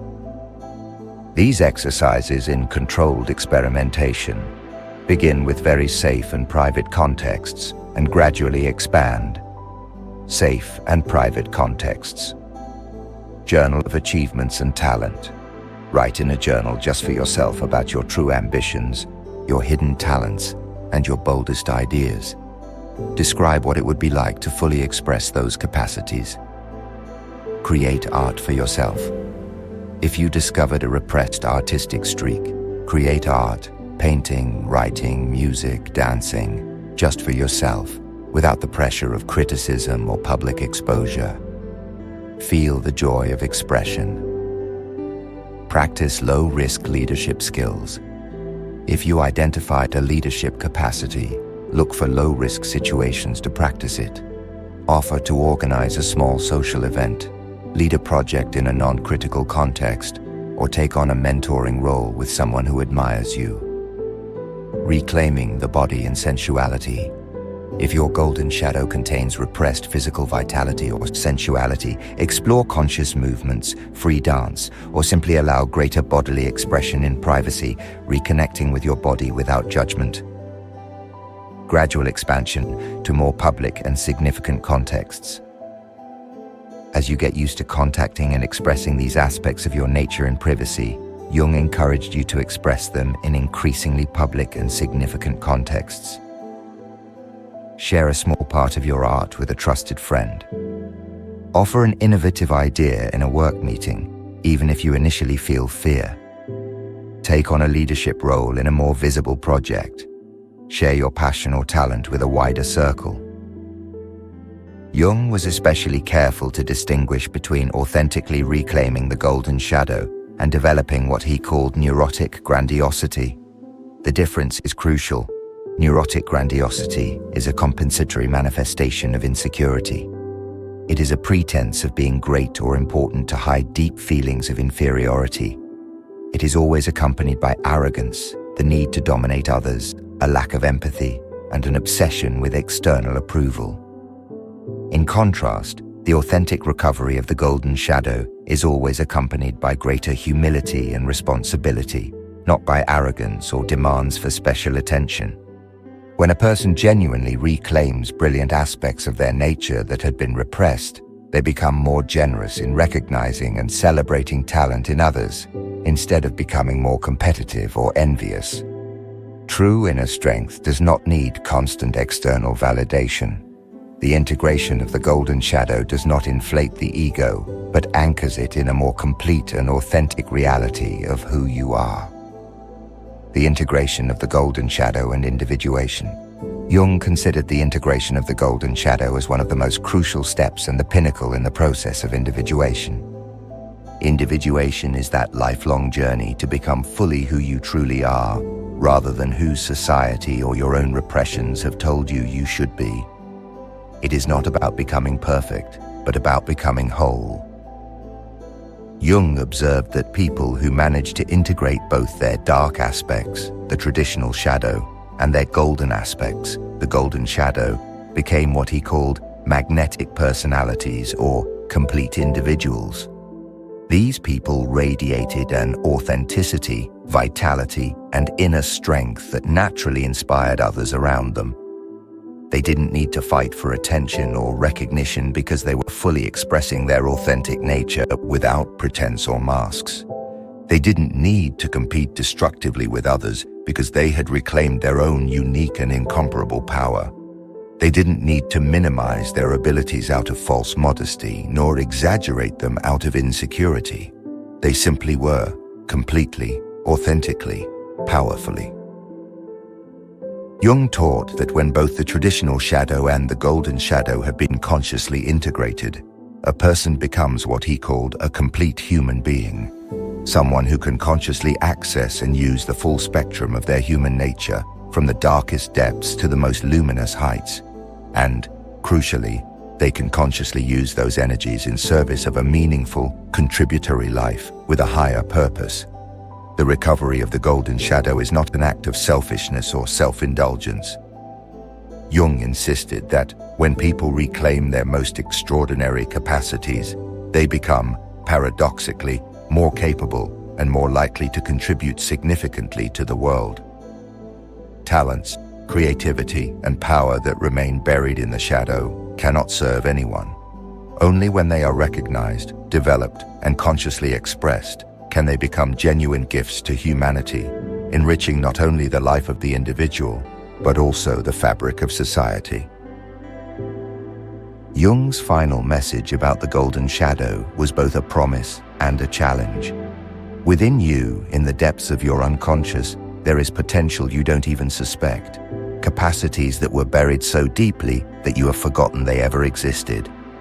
But they also exist, patiently waiting in the darkness, waiting for the courage, honesty, and wisdom needed to bring them back into the light of your consciousness. The question is not whether you possess this hidden treasure. Jung was convinced that every human being possesses it. The question is whether you will have the courage to reclaim it and the wisdom to use it in service of something greater than yourself. This is the path to wholeness and self-actualization. Chapter 9. Eternal Validation, the Shadow in Science and Archetypal Narratives. To consolidate our understanding and reaffirm the relevance of Carl Jung's work, it's fundamental to examine how his profound insights have been validated and expanded by modern psychological science and how they resonate timelessly in the most powerful narratives of our collective culture. This chapter will serve as a bridge between Jungian wisdom and our contemporary understanding of the human mind. In the decades that have passed since Carl Jung first formulated his theory of the shadow and other archetypes, psychological science has developed an extraordinarily sophisticated understanding of unconscious mental processes. This research not only validates Jung's original intuitions in surprising ways, but expands them, offering us a more detailed view of the underlying neural and cognitive mechanisms. What the Swiss psychiatrist observed clinically at the beginning of the 20th century can now be measured, quantified, and studied with scientific precision through neuroimaging techniques, controlled studies, and rigorous experimental methodologies. One of the most fascinating connections between Jung's work and contemporary psychology is found in the research field on unconscious cognitive biases. Social psychologists Daniel Kahneman and Amos Tversky, whose work earned them the Nobel Prize in Economics, demonstrated that our minds constantly operate with what they called systematic biases, automatic and often irrational thought patterns that distort our perception of reality in predictable ways. What Jung called projection of the shadow, that unconscious act of attributing our own denied aspects to others, finds its modern scientific parallel in what researchers now call confirmation bias and trait projection. Contemporary studies have shown that people tend to perceive in others, with disproportionate clarity and vehemence, precisely those qualities they most intensely repress or deny in themselves. Furthermore, neuroscience research has identified specific brain structures, particularly the amygdala, involved in emotional processing, and the prefrontal cortex, responsible for cognitive control, that are involved in these processes of automatic projection and dissonance regulation. A particularly revealing study conducted by Harvard University researchers used functional magnetic resonance imaging, fMRI, to observe the brain activity of participants while they evaluated photographs of people exhibiting diverse emotional expressions. The results showed that when participants observed expressions of anger or aggression, the same neural networks that were activated when they themselves experienced anger lit up unconsciously. In other words, modern science has confirmed that we literally see in others what exists in a repressed or unrecognized way in ourselves. Research on cognitive dissonance, initiated by Leon Festinger in the 1950s, provides another extraordinary scientific validation of Jungian observations. Festinger demonstrated that when there is an inconsistency between our conscious beliefs and our actual behavior, our mind automatically distorts the perception of one or the other to reduce the psychological tension that this inconsistency generates. Jung had observed exactly this same phenomenon decades earlier when he described how people who fully identified with an idealized image of themselves, the persona, developed what he called massive blind spots regarding their behaviors that contradicted that idealized image. The difference is that we can now precisely measure these processes. Studies have shown that when we confront people with evidence of behaviors that contradict their conscious self-image, their brains literally edit or filter incoming information to make it compatible with their existing beliefs about themselves, maintaining the illusion of coherence. But perhaps the most impressive scientific validation of Jung's work emerges from acceptance and commitment therapy, ACT, developed by Stephen Hayes and his colleagues. ACT, as it is commonly known, has demonstrated in hundreds of controlled studies that the most effective and sustainable strategy for dealing with problematic thoughts and emotions is not to try to eliminate, repress, or change them, but to develop what they call psychological acceptance, the ability to recognize and allow the existence of these internal states, negative thoughts, painful emotions, undesirable impulses, without being controlled by them. This is precisely the essence of the shadow integration work that Jung proposed.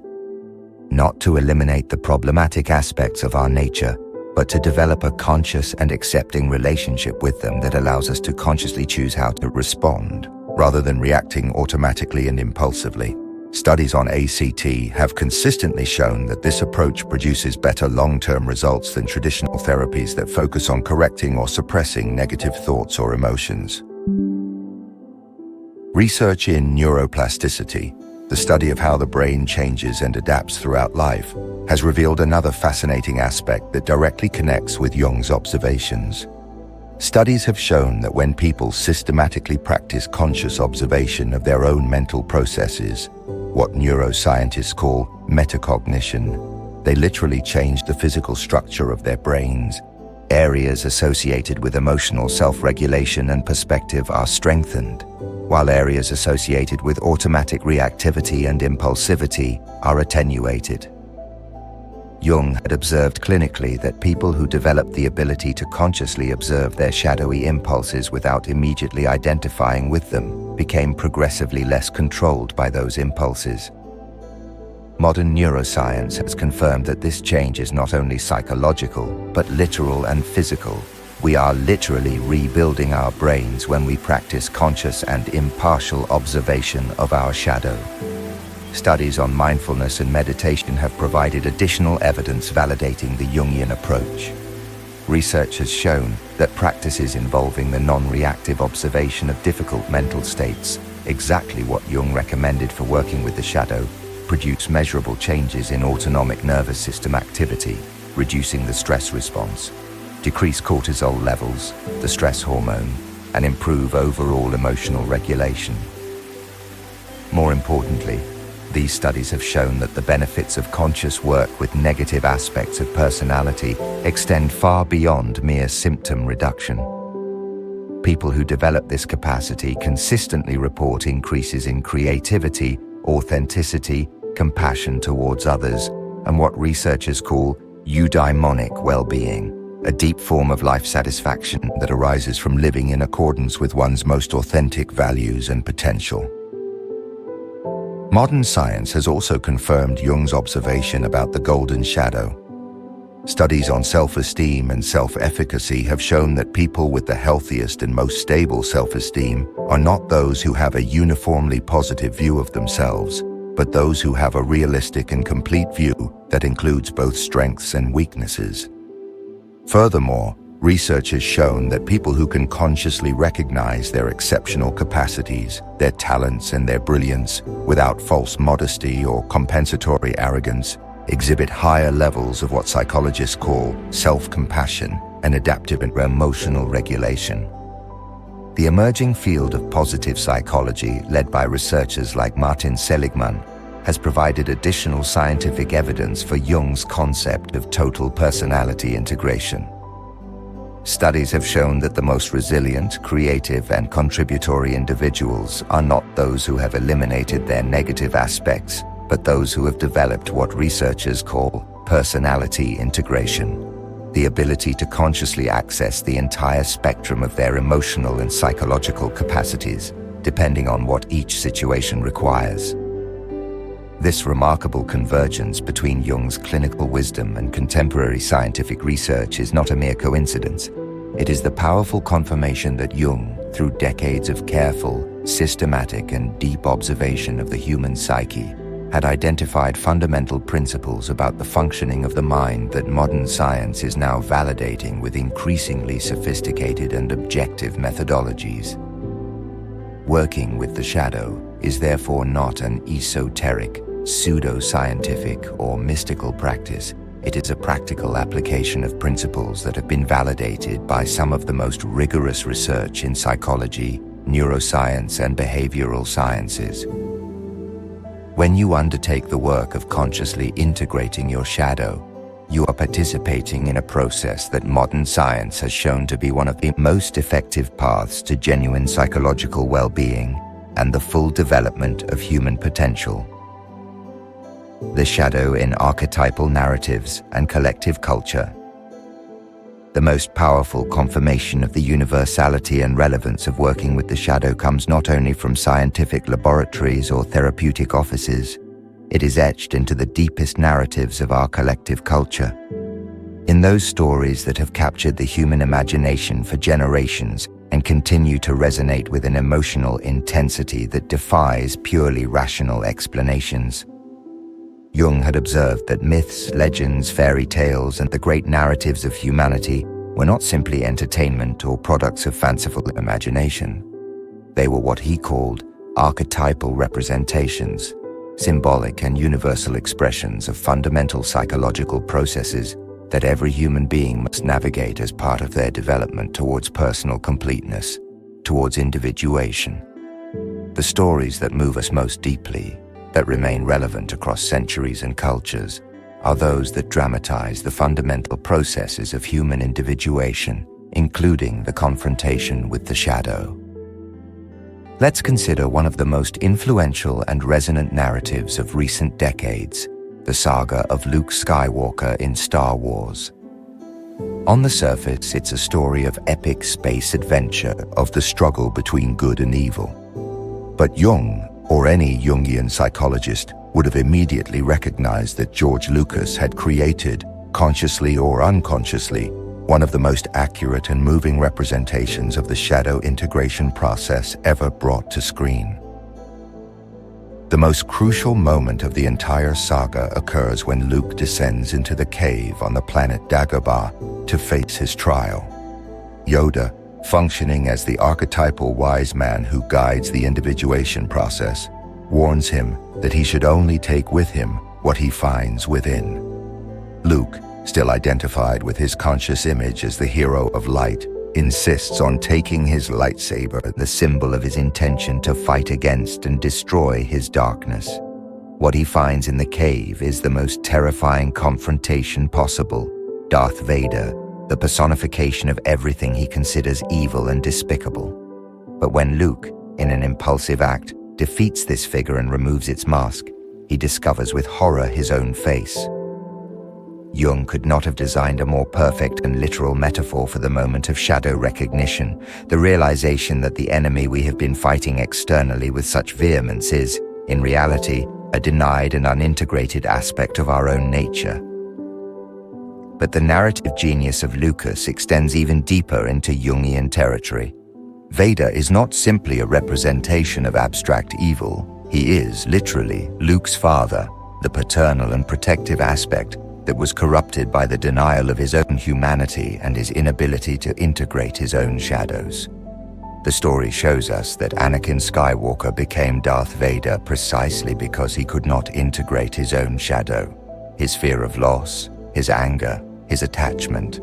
Instead of recognizing and consciously working with these aspects of his nature, he tried to eliminate or suppress them by force, and in doing so, he became exactly what he most feared.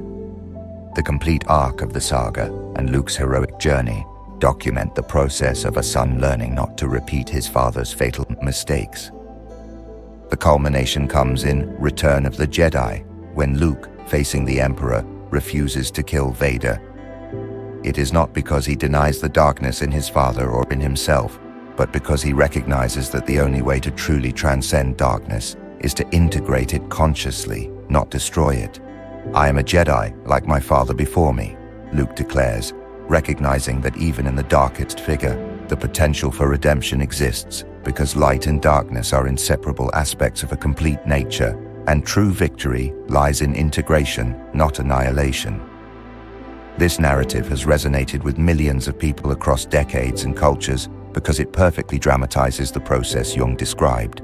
The need to consciously descend into our own darkness, recognize that the enemy we perceive externally is a reflection of unintegrated aspects of our own psyche, and find a way to redeem and reclaim those aspects through conscious acceptance instead of destruction. Equally revealing is Robert Louis Stevenson's classic story of Strange Case of Dr. Jekyll and Mr. Hyde. Jung loved this narrative as one of the most literally precise representations of what happens when the shadow remains completely unintegrated and one tries to segment the personality. Dr. Jekyll represents the conscious persona who identifies totally with his respectable, moral, and socially acceptable aspects. His fatal error is not the existence of dark impulses. All humans have them. It is his naive and dangerous belief that he can completely separate them from his conscious personality and live a life of absolute purity. The potion Jekyll creates is the perfect metaphor for the psychological mechanisms of extreme repression and denial. By trying to create an absolute and unreal division between his good self and his bad self, Jekyll does not eliminate his shadow. On the contrary, he frees it from all conscious supervision. Mr. Hyde is what Jung called an autonomous shadow, aspects of the personality that have been so completely denied and repressed that they acquire a life of their own in the unconscious and act without any conscious control, with a will of their own and often destructively. The tragedy of the story is that Jekyll discovers too late that conscious integration and acceptance of his totality would have been a much less dangerous path than absolute separation and repression.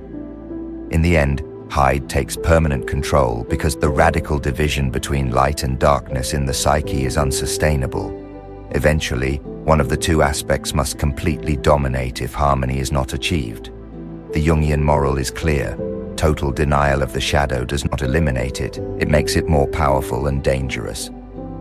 These archetypal narratives continue to appear in contemporary forms, because they represent timeless and universal psychological dilemmas. The success of films like Joker can be understood as the cultural fascination with the process of shadow formation. How denied, rejected, and traumatized aspects of personality can eventually consume the entire conscious identity, leading to madness and violence when they are not properly recognized and integrated.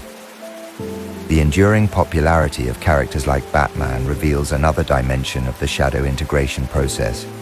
Bruce Wayne must literally become a symbol of darkness to fight external darkness in Gotham. But what makes Batman a hero rather than a destructive vigilante like Joker is that he maintains a conscious and disciplined relationship with his personal darkness. He consciously uses it in service of justice and protection, rather than allowing it to use him unconsciously in service of revenge or destruction. Even in seemingly simple narratives like The Lion King, we find sophisticated representations of working with the shadow. Simba must confront not only the traumatic death of his father, but also his own capacity to flee from responsibility and deny his true potential as king. His exile and his desolate land represent the psychological state of someone who is denied crucial aspects of their nature.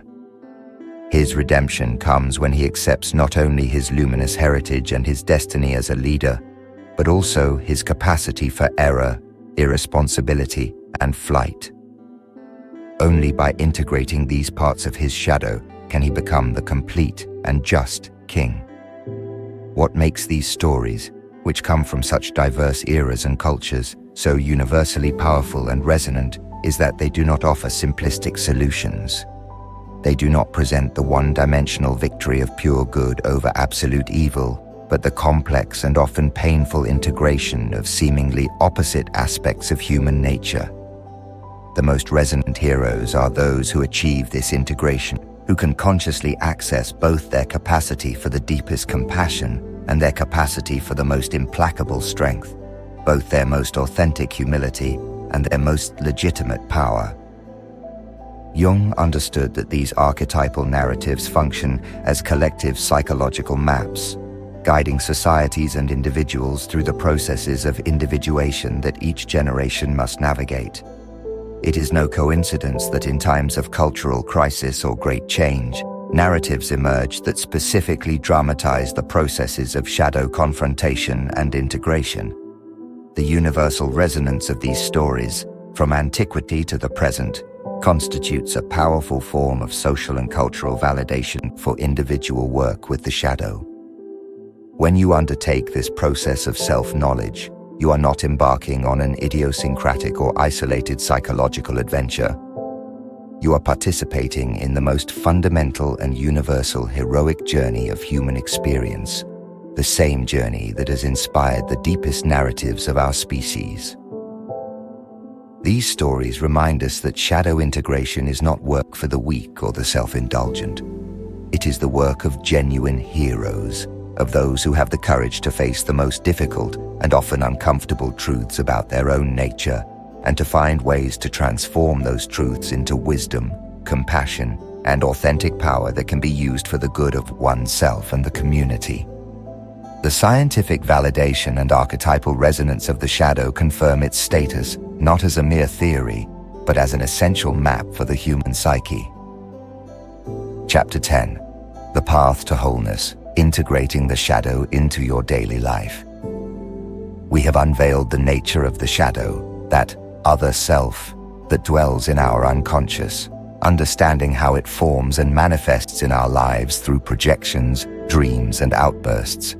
We have recognized the imperative of integration as the true path to enlightenment and power, and we have mentally prepared ourselves with courage and acceptance. We have also explored valuable techniques for identifying our shadow, from the mirror of projection to dream analysis and the observation of our own lapses.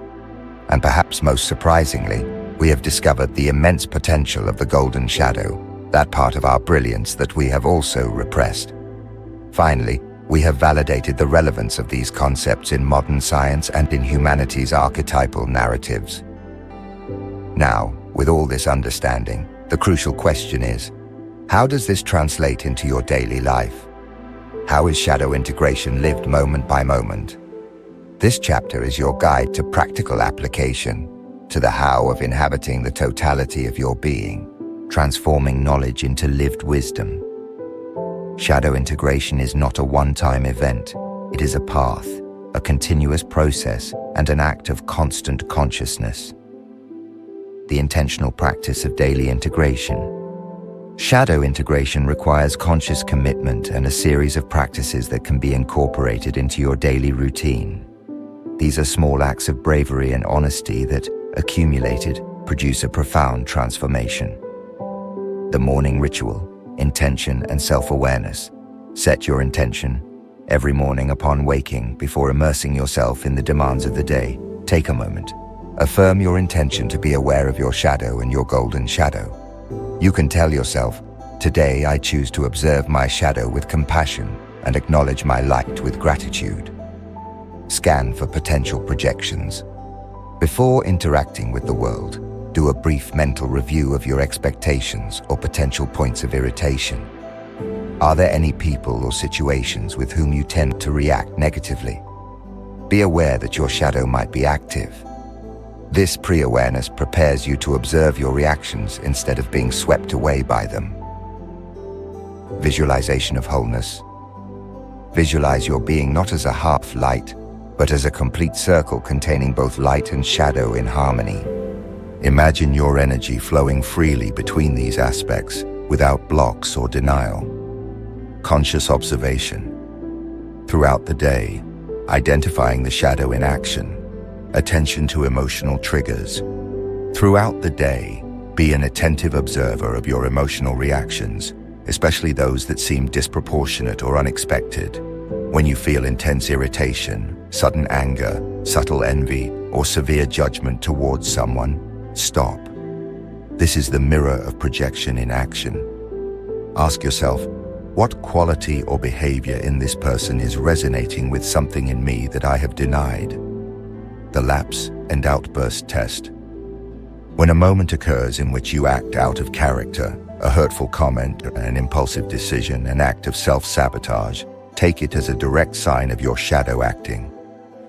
After the event, when the emotion subsides, reflect, what happened to me? What repressed need or hidden energy was seeking expression in a distorted way? Be honest and curious, not condemning. Pay attention to envy. Envy is a powerful indicator of your golden shadow.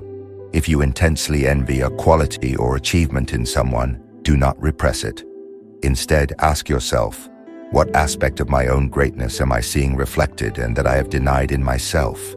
Envy, viewed through Jung's lens, is a map to your own unlived potential.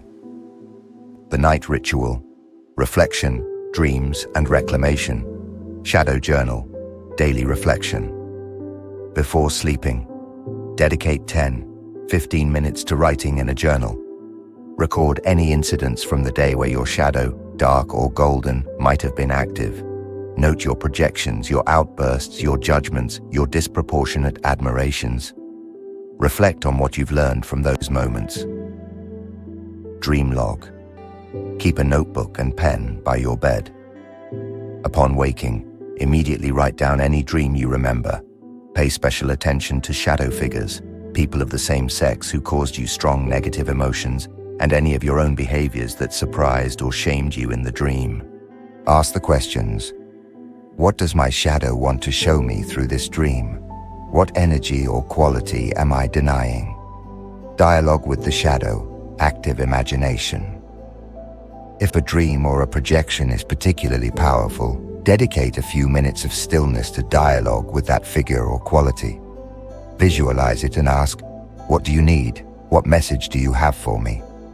Listen with an open mind, integrating the golden shadow, reclaiming your brilliance. The golden shadow requires specific attention, as its repression is often more subtle and socially accepted. Experiment with your repressed talents. If your talent archaeology revealed an artistic gift, leadership ability, communication skill, or any other that you repressed, find safe ways to express it. Start privately, write in a journal, paint only for yourself, practice public speaking in front of a mirror.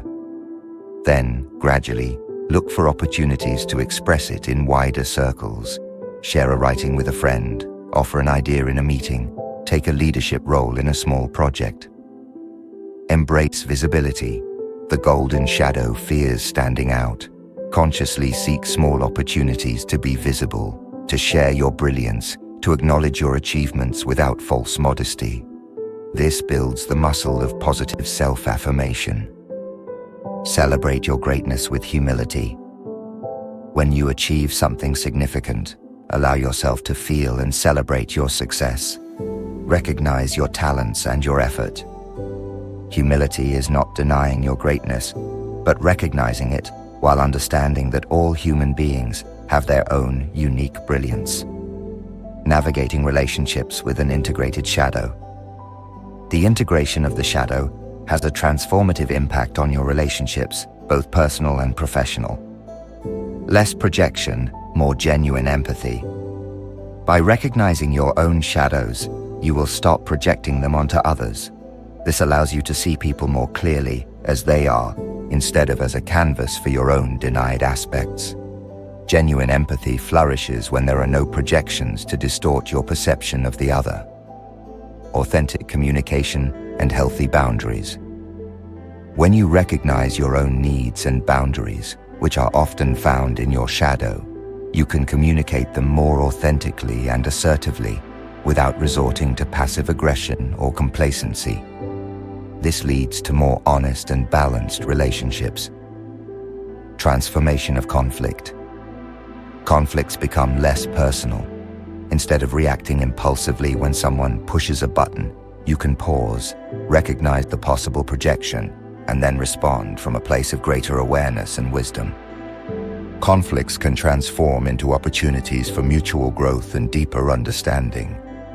The shadow and decision-making, a deeper guide.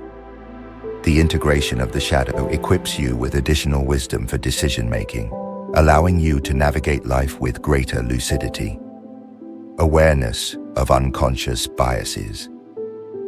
By knowing your shadow, you become more aware of your own unconscious biases, fears, prejudices, hidden desires that could influence your decisions. This awareness allows you to make more objective decisions aligned with your conscious purpose. Listening to intuition with greater clarity. As you integrate your shadow and quiet the internal noise of repression, the voice of your intuition, the sixth sense, becomes clearer and more reliable. You can better differentiate between a genuine hunch and an unrecognized fear or desire from your shadow. Intuition guides you to what is authentically right for you. Decisions that integrate wholeness. Decisions made with an integrated shadow are more holistic. They consider not only logic and conscious benefits, but also emotional aspects, subconscious impulses, and broader impact. These are decisions that bring you closer to your wholeness. The continuous journey of individuation, a lifelong commitment. The integration of the shadow is, as Jung insisted, a lifelong process, a journey of individuation that has no fixed final destination.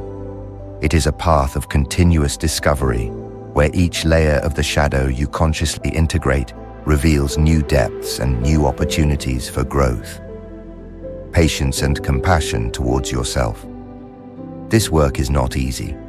There will be moments of resistance, discomfort, even fear. Be patient and compassionate with yourself. Celebrate every small act of courage and self-awareness. The path is as important as the discoveries. Seek support if necessary. Jung himself, despite his genius, worked with colleagues and mentors.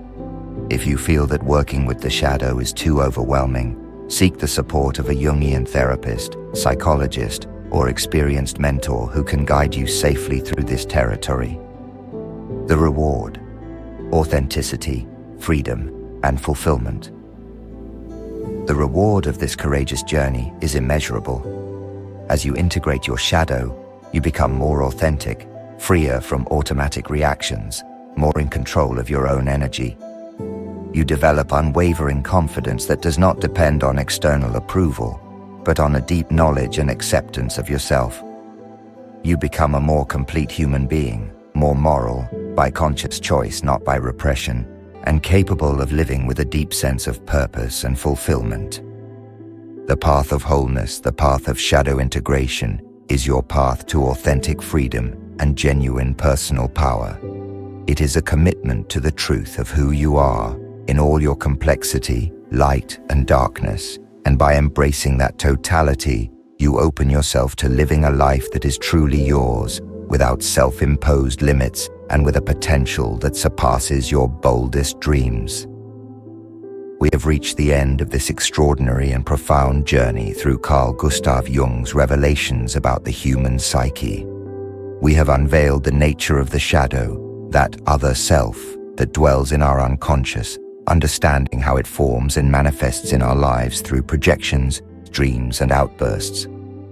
We have recognized the imperative of integration as the true path to enlightenment and power, and we have mentally prepared ourselves with courage, acceptance, and ontological humility.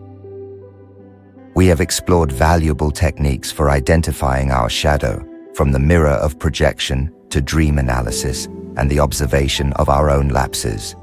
And perhaps most surprisingly, we have discovered the immense potential of the golden shadow, that part of our brilliance, of our most extraordinary talents, that we have also repressed. We have validated the relevance of these concepts in modern science and in humanity's archetypal narratives, confirming that this is a universally human journey. Finally, we have outlined a practical plan for integrating the shadow into your daily life, transforming knowledge into lived wisdom. What you have learned here are not mere abstract theories. They are laws of the psyche that operate in every human being.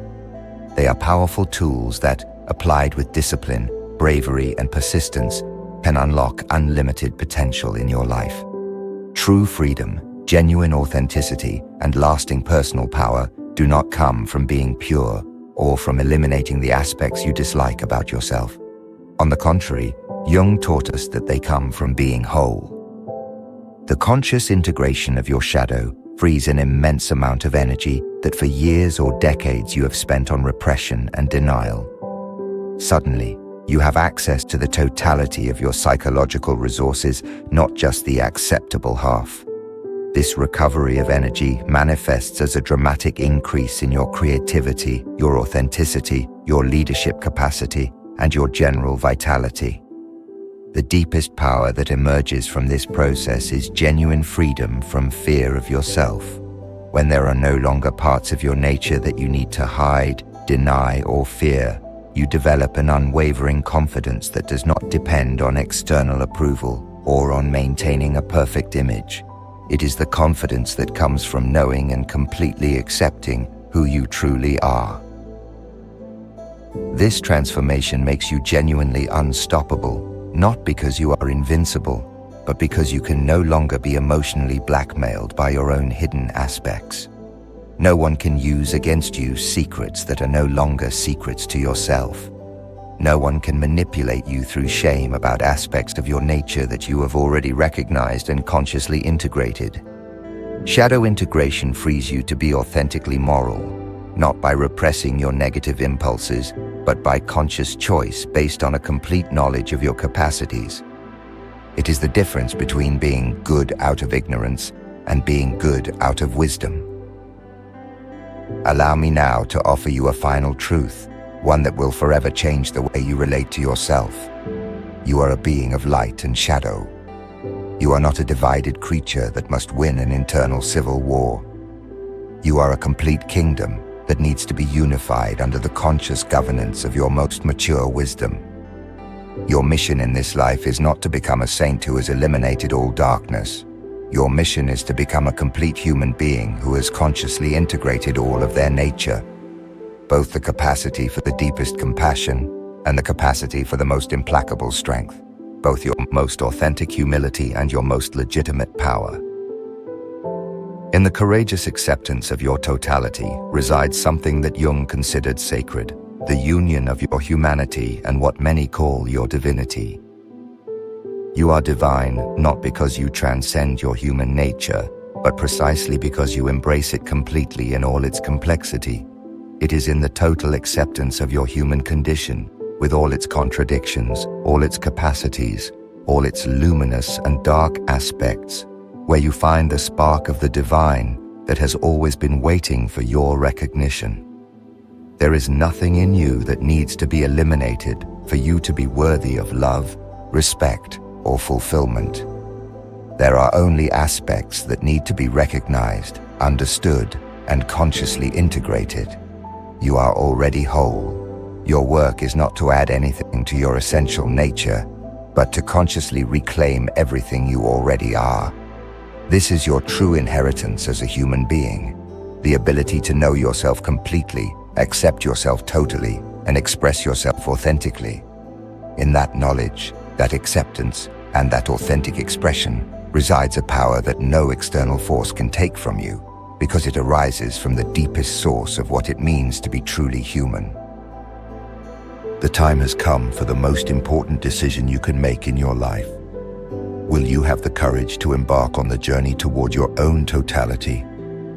The techniques you have learned today are not theoretical knowledge to be filed away in your mind. They are tools of transformation that only reveal their power when applied with discipline and bravery.